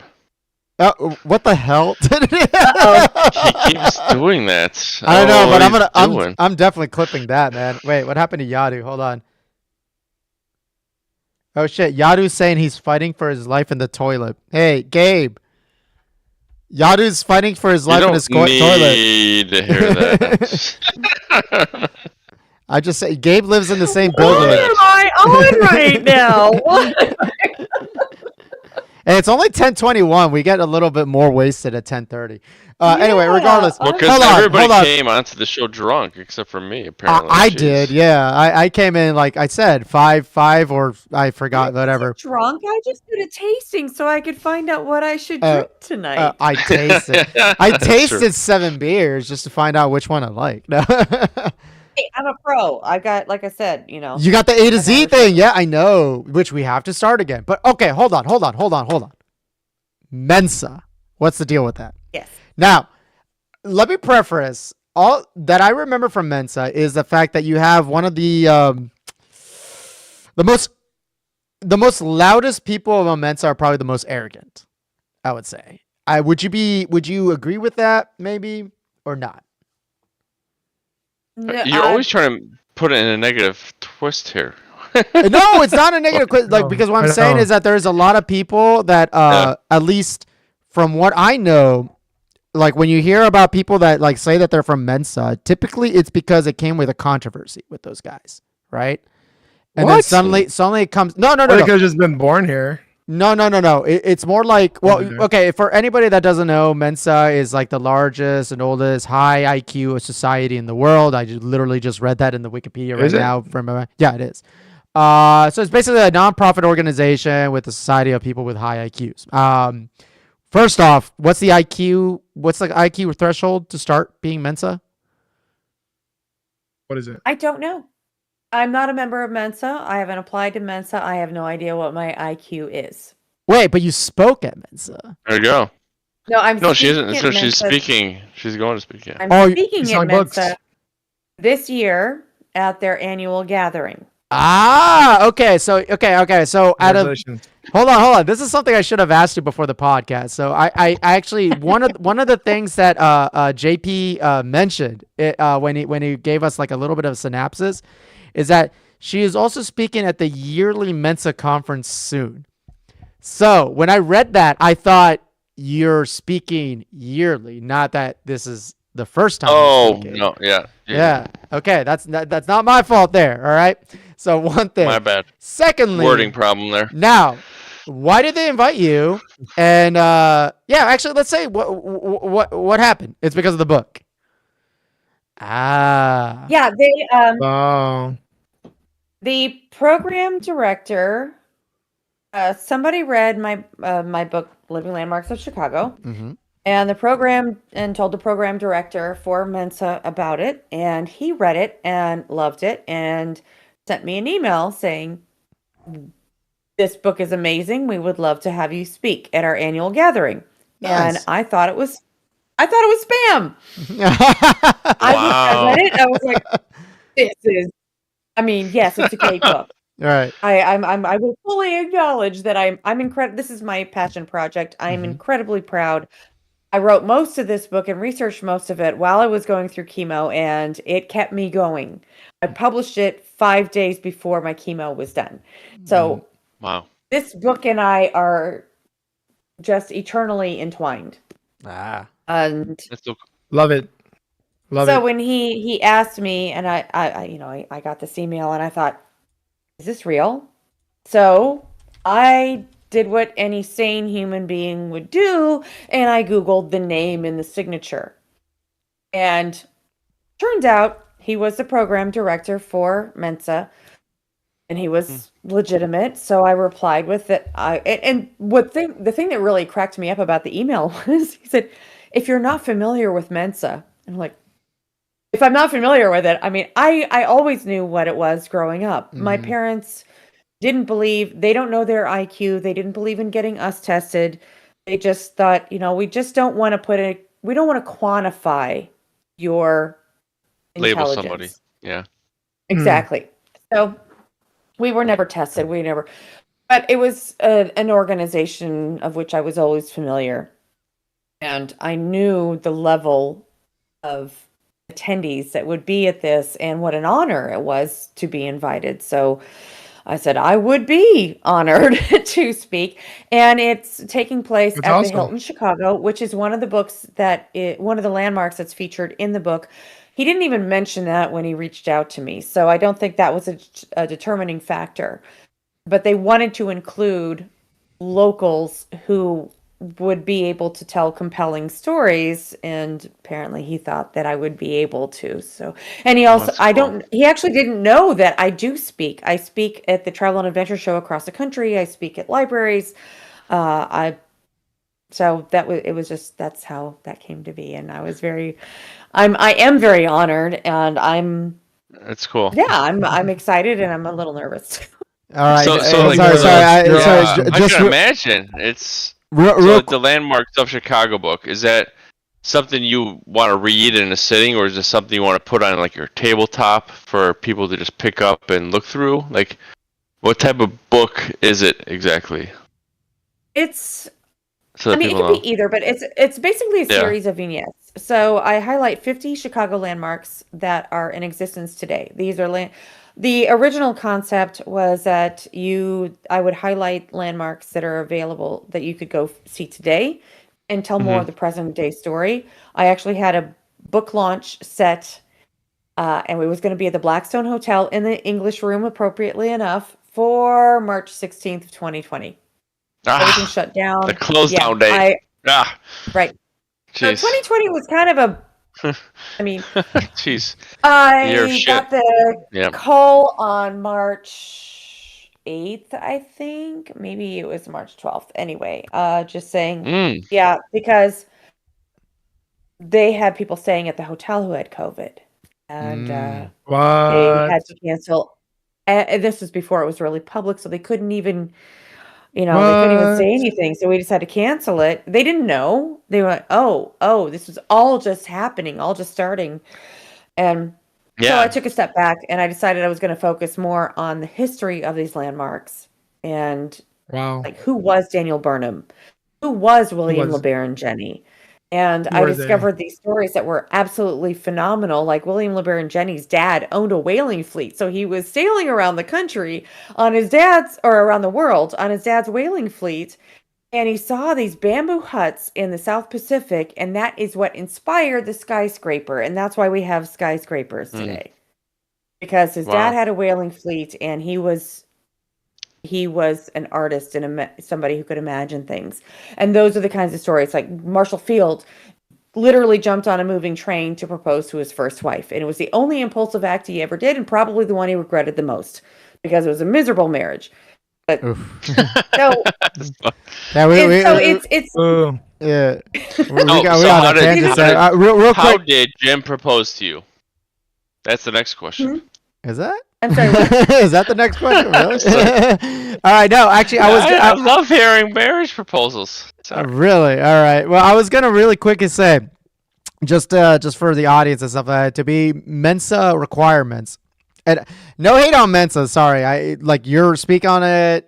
Everything I say is not what you think. Blah blah blah. If anybody from Mensa is listening, which would be great, by the way. If you guys are listening from Mensa, hey, Topical Drinks every Wednesday, 9 p.m. Hey, we're awesome. Cool. Anyway, so minimum accepted score is 132 IQ, by the way. Oh, okay. The mean, Same me. We're all well, we all pass. the mean score is 100. So if we're all mean, like yeah. if we're all normal people, normies, we'd be 100 essentially is what's going on. Standard deviation of 15, yada You yada guys yada. take tests? I never taken it. I don't care to take it. Just like what she said. I I didn't care either, but I took it though. I did take it. Oh, you take it? Okay, cool. We're not gonna ask. Anyway, so good luck with that. By the way, they loved your book. I hope that they're like, did you take the test? No. How dare you? And all that stuff. Or they force you to take the test. That would be very interesting. I actually can take the test there if I want to. I'm not sure I will. I probably won't. But I've been. It seems like a lot of pressure. Yeah. I know. Like, what if they're like just like, do okay, you hey, want we to invited know, or you, don't? but you need to be 138, and then like, oh no, sorry, 132, and then you take the test, you're 131, No, and they're like, fuck you, No, you're out. I think she's above that. I'd say.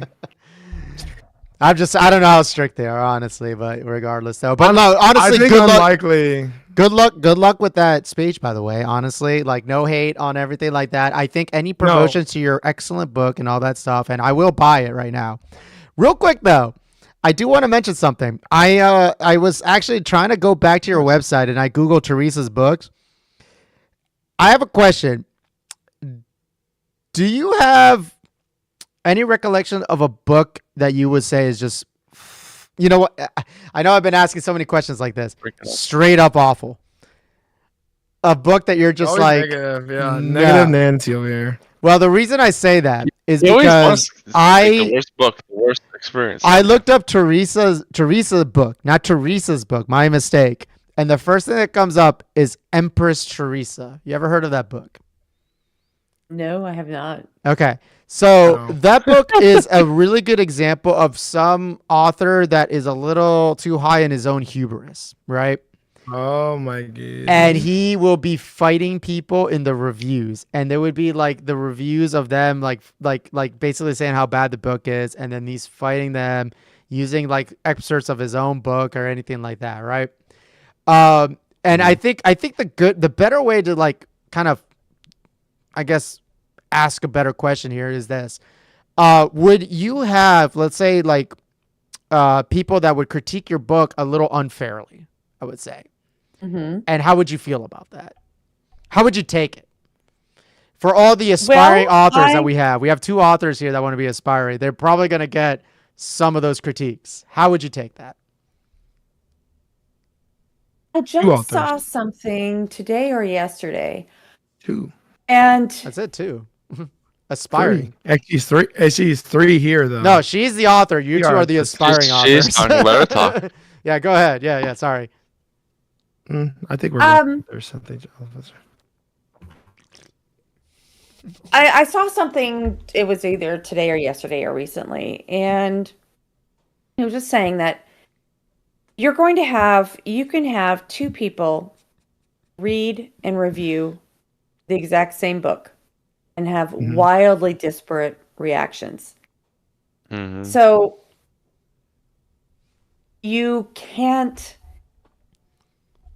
I feel like it has to come down to how you as the author feel. Why are you laughing? Sorry, Yadu just came back. Return. Yadu came back from his battle from the toilet. Anyway, go ahead. You. I hope you survived. Yay. I know. It took him a while. Oh, that's nasty. I hope he's okay. Jeez. Yeah, he does not look okay. Anyway, sorry. Continue, Teresa. No. That's okay. It's just really, you're going to get negative reviews. One thing that drives me crazy actually is I have some 1- and 2-star reviews on like my fiction, or not reviews, they're ratings. So they don't leave a review, so I can't see. Okay, what didn't you like? You can't respond to that. So that there's nothing to tell me. Is this something that I can improve upon in the next book? Or is this something I should completely disregard because maybe you don't like that I have my sidekick is, a gay man who gets married and, later. Because I've had people reply to emails saying she wanted to be a member of my ARC team, which is advanced reader copy. So she got an advanced copy of the book and read it. And the idea is they will then leave a review. And this person was like, I don't approve of that lifestyle, and you are pushing jeez. that on people, and I've got a big Pushing it draft. on people. Yeah, I Wow. mean, I replied with a big draft that I left in draft because I thought this person does not deserve the dignity of my reply. I know you well enough to know what that draft would probably sound like. It was scathing. We'll just say that. But I left it at that, and I thought, you know what? I got out my reply, but then I left it because this person, I know what I wrote, and I feel like as a creator, you should love what you put out into the world. It's never going to be perfect. It is never going to be perfect. It shouldn't be perfect. If it's perfect, that's boring. Because then you're done, and then what else are you going to do? So my belief is that That's good advice some right people there. are going to love it. Yeah. Some people are going to hate it. Yeah. And just kind of blow it off. I actually had a 1-star review on Amazon for Living Landmarks, and her comment was she was upset, or this person was upset because I just pulled it up, tells a part of Chicago's history, but Chicago is much, much more. And this person was angry because I didn't go into the detail of the Native Americans, the indigenous peoples who lived here ahead of time. It would have been better just to call it a history of some buildings. And I thought, The history of some buildings. exactly what it is. It's called, that is. Landmarks, So Chicago, the reviews, I said a while ago, I don't tell short stories. So my TLDR is just ignore the haters. Did you hear that? Did you hear that, Gabe? That JP? is very Ignore sound me. advice. Ignore the haters. Ignore me. I'm a Because your, hater. your He is a creativity hater. doesn't come out if you don't Always been the hater. ignore I'm the not. haters. Here's the thing. I'm not a hater. I'm asking the tough questions Hater. because I want to make this interesting. By the way, we can't. Or just be all you're lovey-dovey You're here. just a hater. But you're Or- Lovey Dovey's so- still You're interesting. just a hater. What? I'm sorry. Wait. I said Lovey Dovey's still interesting. I don't know. Yeah, about exactly. that. I'm a romantic. I'm a lovey-dovey guy. I definitely love writing romantic poems, romantic stories. And Jorge over here, every time he sees something romantic and like mainstream or anything like good, he hates pop culture.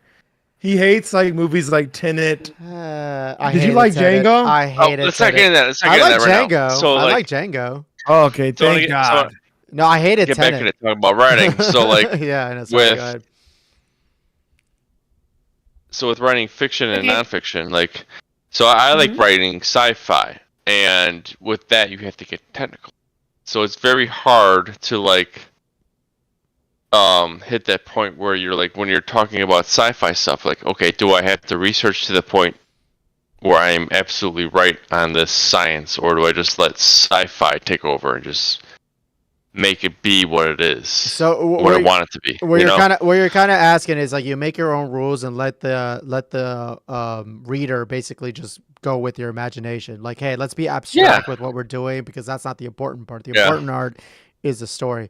But real quick though, I did want to ask Teresa, like, actually, because you do murder mysteries and stuff like that. Are you a fan of like kind of very avant-garde? Because actually JP just kind of brought it up in my head when he was talking about the abstract part of things like that.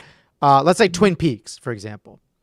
It is a murder mystery, but it is a very psychological in terms of how strange and surreal. That's the word I was looking for. Is your books, your murder mysteries though, are they surreal, or are they more a little less than that, more kind of, in the reality type of thing? Would you be interested in the surreal? What would you think? Mine are My books so far have been very grounded in reality and possibility, and I know that Love stems it. from my experience I mean, my degrees in journalism and my experience as a travel writer Cheers. and nonfiction writer and author. So I always make sure there's an element, there's the factual element, because as a reader too, I want that suspension of disbelief. This is or so I want to feel like what I'm reading could actually happen. Mm-hmm. So to answer your question and your statement, JP, is like for sci-fi, there's you've got to find a balance where it could be is a somebody with a PhD in this particular field or multiple PhDs in this particular field Yeah. going to point and say that is not possible. But also science is the study of what is currently impossible or Mhm. previously impossible, I guess. So the things Like that as we know Neil as deGrasse possible Absolutely. Tyson today were gonna come out with previously a video saying, "Oh, impossible. this So is bullshit," Yeah. right. So Yeah. I mean,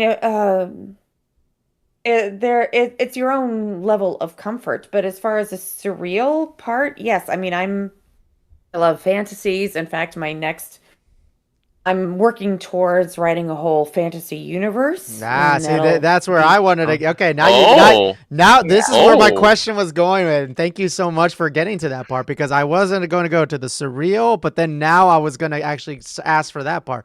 You got to where I was actually really going for here. So you're going to go for fantasy. I caught you. All right, Mhm. cool. What type of fantasy are we talking about here? Are we talking about let's say because you said you were a little grounded, right?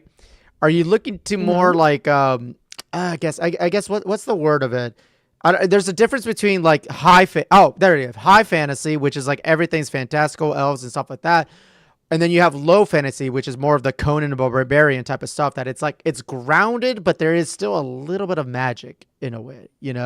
It's a fantasy thing, but it's a Mhm. little more grounded, Yeah. more less elves and magic everywhere, but more like magic is a thing, but not many people have it, and it's very how would I say subtle. Where would you go when you want to start doing that? It's building. It's I'm leaning towards more of a like epic fantasy Mm-hmm. uh and kind high fantasy. It's not I thought I was going to go in the realm of more. There are so many different genres and terms in this. It's all building. I mean, I know Mm. I've got a lot of the basics down. I've got the character, the primary. I've got my protagonist and the world but I'm building the world. That's all kind of coming to me, and I'm just letting it Mm-hmm. build. And I think that's part of the creativity. Is like, okay, I'll see something here, and I'll see something here, and I just gather them all together, and it's coalescing, and you know, it'll it's coalescing at a rate that I will be able to start putting words together in a format that can actually be understood by another human being, probably within about 6 months or so, if I were to put a time on Hey, it. yeah. But that's Yeah. Okay. where, But yeah. then my other question would be this: that like while you are coalescing all these ideas and all that stuff, do you and has this ever happened to you? Actually, it should be the question, or do you Mhm. expect that to make this happen? That you are, let's say, you said that you're set with your protagonist and everything like that. As the process goes, suddenly it evolves to something that you did not originally think of. That suddenly you're going into like a whole nother Oh tangent yeah. as you're working on it. You're like, you know what? Actually, it's going to be like this. I have a good That's example, happened but to I me. want to first see what you think, and then I'll bring in my example of what I'm thinking of. That's the story of every fiction book I've written so far. All right. Hmm. I have thought I knew who the murderer was. In some cases, I thought I knew who the victim was. And then I start writing, and the characters are like, no, that's not what happened. And they just go Makes off on their sense. own tangent. Let it go. Yeah. I There you mean, Yeah. go. I That try makes a plot, good murder mystery because you're not letting the reader decide. You're kind of letting you decide and just say, hey, just like I'm gonna push this somewhere else. I'm assuming it's because while you're writing it, you're Yeah. like, you know what, this is too obvious. I need to or no, Yeah, this too is obvious, or yeah. let's spin No, it. Yeah. it isn't. It's not that. It's It's not that, all I right? will like put these stakes in, these tent poles. Okay, this is have you heard of the terms plotter and pantser? No, explain. Okay. Oh. So a plotter is somebody who wants to have everything dictated, not dictated, everything laid out. They know everything that's going to happen. They know the, act 1, act 2, act 3. They know all the points all the beats that are happening to propel the story forward. A pantser is somebody who writes by the seat of their pants. Okay. And That makes also known as discovery writers. And then there are people, most people are what you would call plantsers. They're kind of a mix between the two. They like to plot some, okay. and then they like to discover the rest of it. So I am more of a discovery writer. I had actually, I've tried doing intensive plotting. A lot of people who are discovery writers or pantsers, they say it's because they've already written the story in their minds if they outline it. So then that loses all of the joy. So, the yeah, sense the of discovery. outlining is a key thing. Like I have an outline for my story, and like I have written 75% of it, and I'm like, fuck, I want to delete 2 characters because I don't like them anymore. They're gone. She just said it. Do it. And that yeah, and so it's just like you have an the outline is good for me because it gives me where I want to go, but then I get to like where this point and I'm like, oh shit, I don't like where the story is right now, and I'm like, I need to go back and like change this thing, and so that's why the outline, yeah, you gotta like it, No, I'm sorry. No, actually, so one thing I was going to say though, like, so it sounds like while you were working with it, you were still sticking with like the murder mystery, and then you're like, no, this is not the murderer, or this is not the character that I want, and everything like that. But has it gone into like an extreme tangent? Now, my example that I was thinking of originally was Mad Max.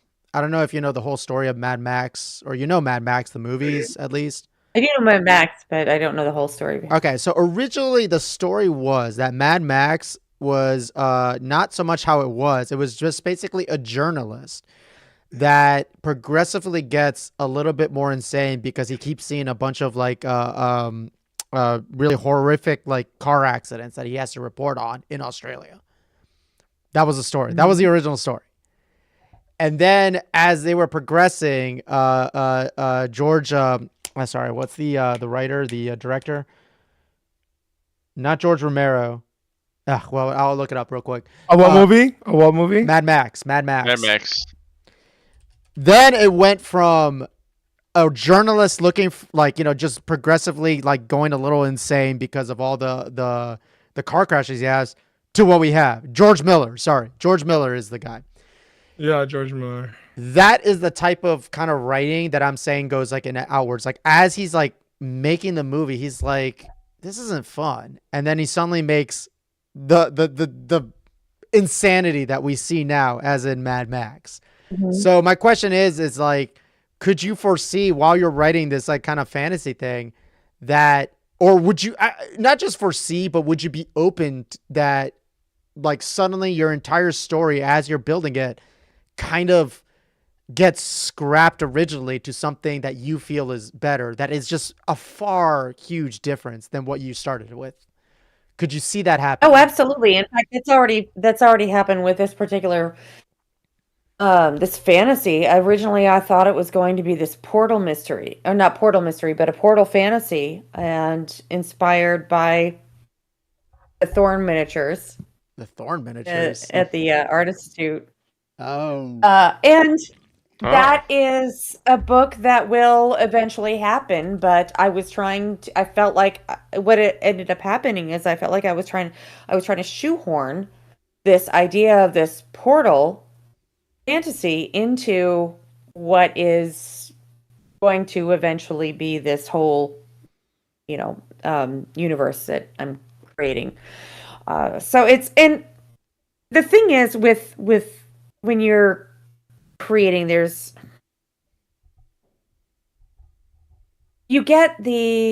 just have to trust your intuition as you're writing. Mhm. And if you're writing and you feel like if the characters are saying this is the way I want to go, let them run. Hey, And love it. yeah, Yeah. just But let them run. And how many because times did you they rewrite your book though? How many times did you like rewrite it before you said I'm gonna publish this? Like, did you finish the book and then rewrite some parts, or did you just edit some small changes? Small changes or major changes before the final publishing for your first draft? for the Alex Page books, they've all been minor changes. But I haven't. I will say the first one, there were a lot of. I mean, like every character name changed except for hers, except for Alex. She kind of just sprung out of my head like Athena. And it was October 28th of 2021, right before NaNoWriMo was going to be my first NaNoWriMo. And I was originally going to write a Chicago historical novel, and then I realized too much history. I'm going to be stuck in the research and the rabbit holes. And so she came into my head, and I was like, oh, there we go. But so the first one, there was a lot of that. Well, I've got this character and that character, and we kept going down all these rabbit holes, and that didn't work. And then I just finally said, okay, I'm just going to stop trying to force what I think is going to happen and just let it happen. And so I learned this process of, that's when I get up in the morning and I do my journaling, and then I set my timer for 30 minutes, and then I write. And I don't know what's going to happen. And you have the lights in the house I want a copy. Blue. Yes. It's blue for her Blue. writing. Yes. Blue writing. Her husband talking is red. I remember that. Yep. All right. Well, damn. You know what? If in any way, especially if we do Back to the A to Z beer, inspire you in an amazing fantasy thing, please have a character named Jorge. I'm just gonna say that right now. And if you have to make him a complete nihilistic asshole, sure, I don't care. My name is there. Well, he's going to be the realist of the bunch. As my dad says, I like I'm not that. a pessimist. I like I'm that. not a pessimist. Not I'm a realist. So he'll be the I one love that. saying, Yeah. dude. Oh, guys, sorry. are you sure? It's a fantasy book, so call it like a weird fantasy Jorge or something like that. I don't know, some weird thing. I don't know. Actually, you're no, going hold too on. farted. I do want to think. No, hold on. And going back to what I was saying, the high fantasy, low fantasy thing. Like, so it sounded like you are currently thinking of a high fantasy type of thing, like because like typically, I guess like right now, the mainstream right now, high fantasy is always like kind of more the English high fantasy, the elves, or so on and so forth, or they might go Nordish or anything like that.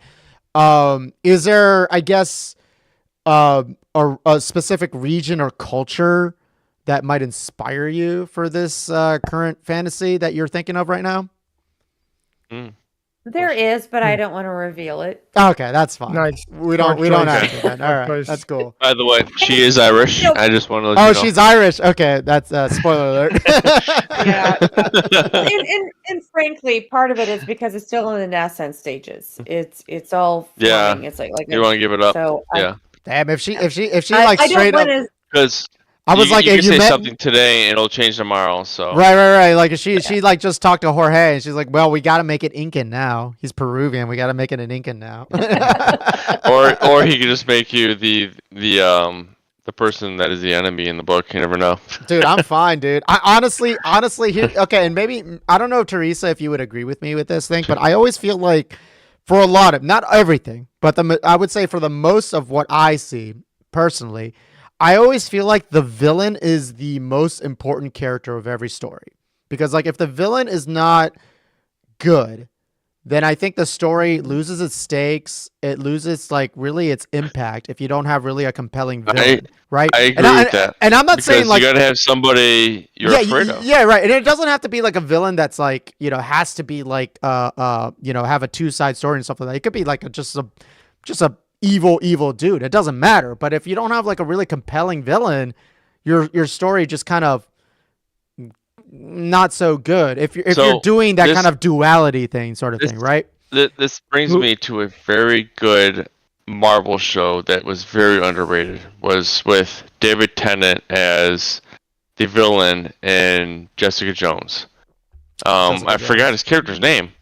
Well, I guess he wasn't that compelling if you can't even remember his name. No, he no.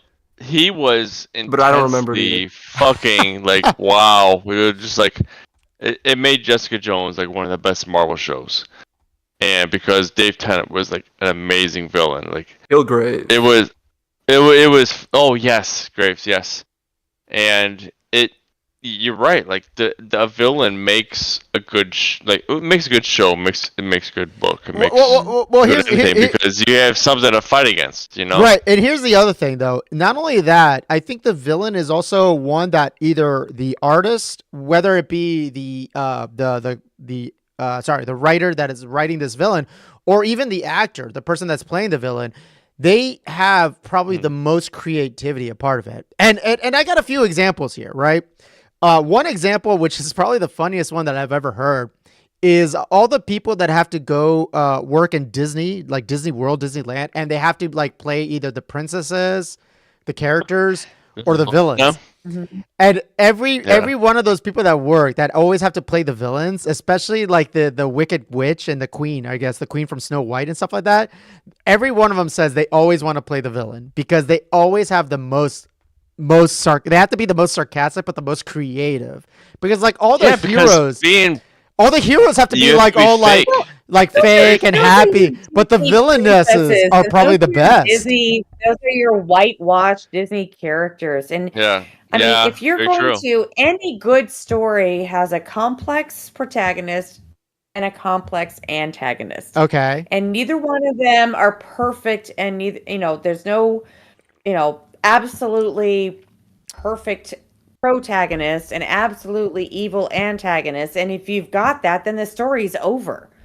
So you've got to have some complexity. You've got to have some good and bad. And that's why Darth Vader and that whole story grips so many people, because he's not entirely bad. And there's still hope that he can be good, because he's good at his core. All right. Sorry. Now you just hit a topic on me. All right. Hold on. Okay, here's the thing. Jorge, stop for a second. No. Hold on. No. I didn't know. Also, by the way, we have a few minutes because I just found out Yadu actually finally started watching Andor, by the way. And he legitimately says it's good, right? Yadu, I've been telling you so much. Well, Andor's great. Amazing. Great to say. I'm about halfway through right now. I just started season 2. You started season 2? I haven't started season 2 yet, but season 1 was amazing. No spoilers. Oh, you haven't seen it? Wait, Teresa, have you watched season 1? I have. I have not started season 2 I haven't started season 2 yet. Yeah, you're right. Yeah. Season 1, the best Star Wars thing ever, right? Season 1's great. Here's the thing with Vader, though. And this is where I would say Vader in the trilogy, if we're only talking about the original trilogy, episode 4, 5, and 6, right? I think he was a great villain, straight up, right? But then when Disney comes in and Marvel and Dark Horse, the comic books, actually Dark Horse was before they bought out Marvel and all that stuff, right? You suddenly, the extended universe. I'm not even going to talk about the extended universe too. Suddenly, like they make like Vader this like weird, like super fucking powerful. He's a bad guy, but oh my god, look how powerful he is, and blah blah blah blah blah, that sort of thing. That a lot of these edgelord idiots just latch onto, and now you have a corruption of that villain, and you kind of miss the point on who the villain is. Why do they attach to him? Because they like him. Because he's so dark and brooding, all that stuff. Oh my god, right? Well, not only that, because he's a victim at one point. He's like, he grew up in a shitty situation. People see themselves in that.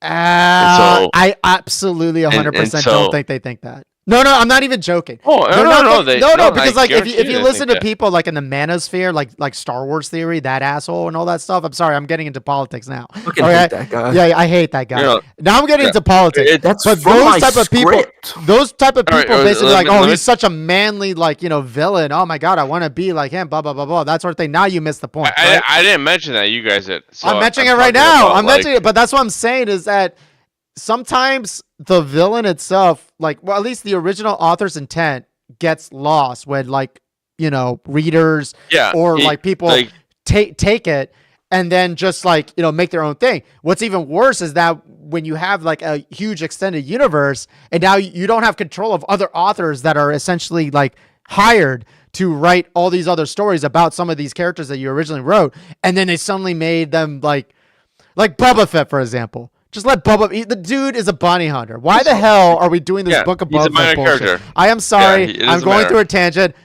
I hate that shit. Anyway, sorry, Teresa. But that's what I'm saying is that I'm pretty sure you as an author would probably, and actually all of us, would love that we make a book in which suddenly we're making so much money and then we're letting these authors just run wild with what we have. Actually, But no, that's a massive, I would say, compliment to have people write for you. Like, 100%. I Well, mean, you know that's what? like- You know what, like, Teresa? Would you think if that is a somebody compliment? wanted? If people wanted to write fan fiction or Okay, fan fiction would be one thing, they- but like they not took just your fan character fiction. and expanded their stories. Right, not you just know? fan fiction, but you would actually have like authors be like, "Hey, we want to write like extended like side stories or something like that." And I mean, I would say so, right? I mean, it's a compliment. Would I want them to do it? I'm early enough in this. I would say no because Oh wow! I'm still very Surprising. protective of. These are my characters. These are Yeah. people that are. You know I what? mean, they're part of my heart. Part of my. I mean, I hear them speak. I feel like when I'm writing, I'm transcribing. You know what? You know what? Mm. You know what? You're not alone on that. And I do want to give one example that like when you said that I already knew the person that's it. You ever heard of Alan Moore, the man that wrote The Watchmen? Okay. That guy, same story. He made The Watchmen incredibly popular, but of course he wrote it under like Yeah, I the know the DC Watchmen. I just said no. I don't. Right. He wrote like the DC. Yeah. It was DC owned it and all that stuff. So at the end of the day, he wrote it, but they had the properties, the IPs, and stuff like that. And he's one of the guys. He also made V for Vendetta, I think. And he's one of those nice. guys that basically straight up was like, I hate everybody that is making like they missed the point. They like I do not like this. I do not like what they're doing to my characters and stuff like that. He would be that. Granted, he's still making millions and millions of dollars from that stuff, but he can still complain about I don't like what they're doing, essentially, right? So actually, I mean, yeah. I mean, it's like he's already probably has he made enough. It's not about the money. Yeah, A lot but of times it's integrity about- of what your great, product is, yeah. what you want to be. right, Yeah. right. Oh, by the way, he also made Batman: The Killing Joke, Superman: Whatever Happens to the Man of Tomorrow, that sort of thing, which was one of the most like best stories of Batman and Superman, by the way. But that's besides the point. Real quick though, we are actually on time. It is 11 o'clock. It is, and we always try to keep it like on time The and all that end stuff. of the podcast, yeah. Yeah, So- that's true. But Teresa, honestly, thank you so much for being in our cast. Honestly, you were great. So everybody, This was awesome. Hey. please. Oh wait, hold on. Let me bring this up again. Because I still had that YouTube not that YouTube. What was I saying? The really weird here we go. Okay. So everybody please go to teresasbooks.com. I have it up right now. Definitely buy her big Alex Page Travels, Mysteries, and Bundles, as well as her travel guides. The Midwest Road Trip, The Perfect Road Trip. And then, actually, you know what? Which one would you recommend as a starter when it comes to the road trip stuff? Planning your perfect road trip. Planning your If perfect you're road in trip. the Midwest, video road trip adventures, makes but actually sense. planning your perfect road trip because that will help you Sam, plan yeah. your perfect road trip. There you Yeah. go. So There you go. everybody, get your planning the trip, perfect road trip. Or if you guys want a really good mystery book, you got Alex Pay's Travel Mystery Books. It is right now $9.99. You get all books 1 through 5. 100%. Go ahead, get it right now, guys. It is not an audiobook, but if you guys do want an audiobooks, maybe I can use my voice, by the way, for the audio or whatnot. Well, she got a husband with a red light that could do that, I guess.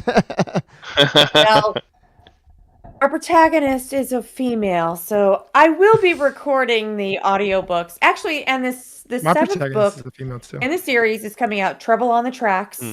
Trouble on the and Tracks. I'm launching a Kickstarter. I'm launching a Kickstarter in the next couple weeks. So if you get Peril on the Peninsula for free, then Yeah. you'll be on my email list and you'll find out about Sweet. the next one. Yeah, there you guys go. Go to Teresa's book. I just scrolled down here, and everybody that's watching this cast right now, Peril on the Peninsula is $0. Look at that. Look at that awesome thing right there. But you got Revenge on the Rockies, Betrayed at the Beach, Ruin on the River, Chaos in the Canyon, and Menace in the Marina. How did you come up with these titles, by the way? Love them. I like alliteration. Alliteration. That's what I was thinking. There you go.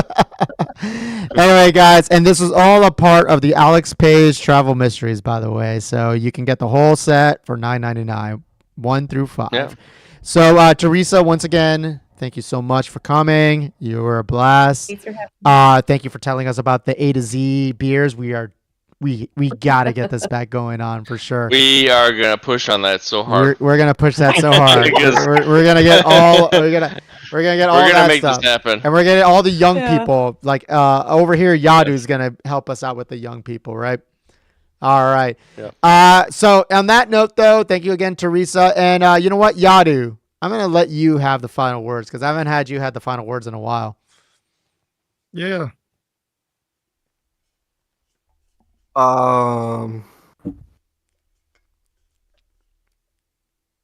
Stay safe, everybody. All right. Cheers, guys. What? That was deep. Underwhelming to say the least. So What? deep. Underwhelming. Bye.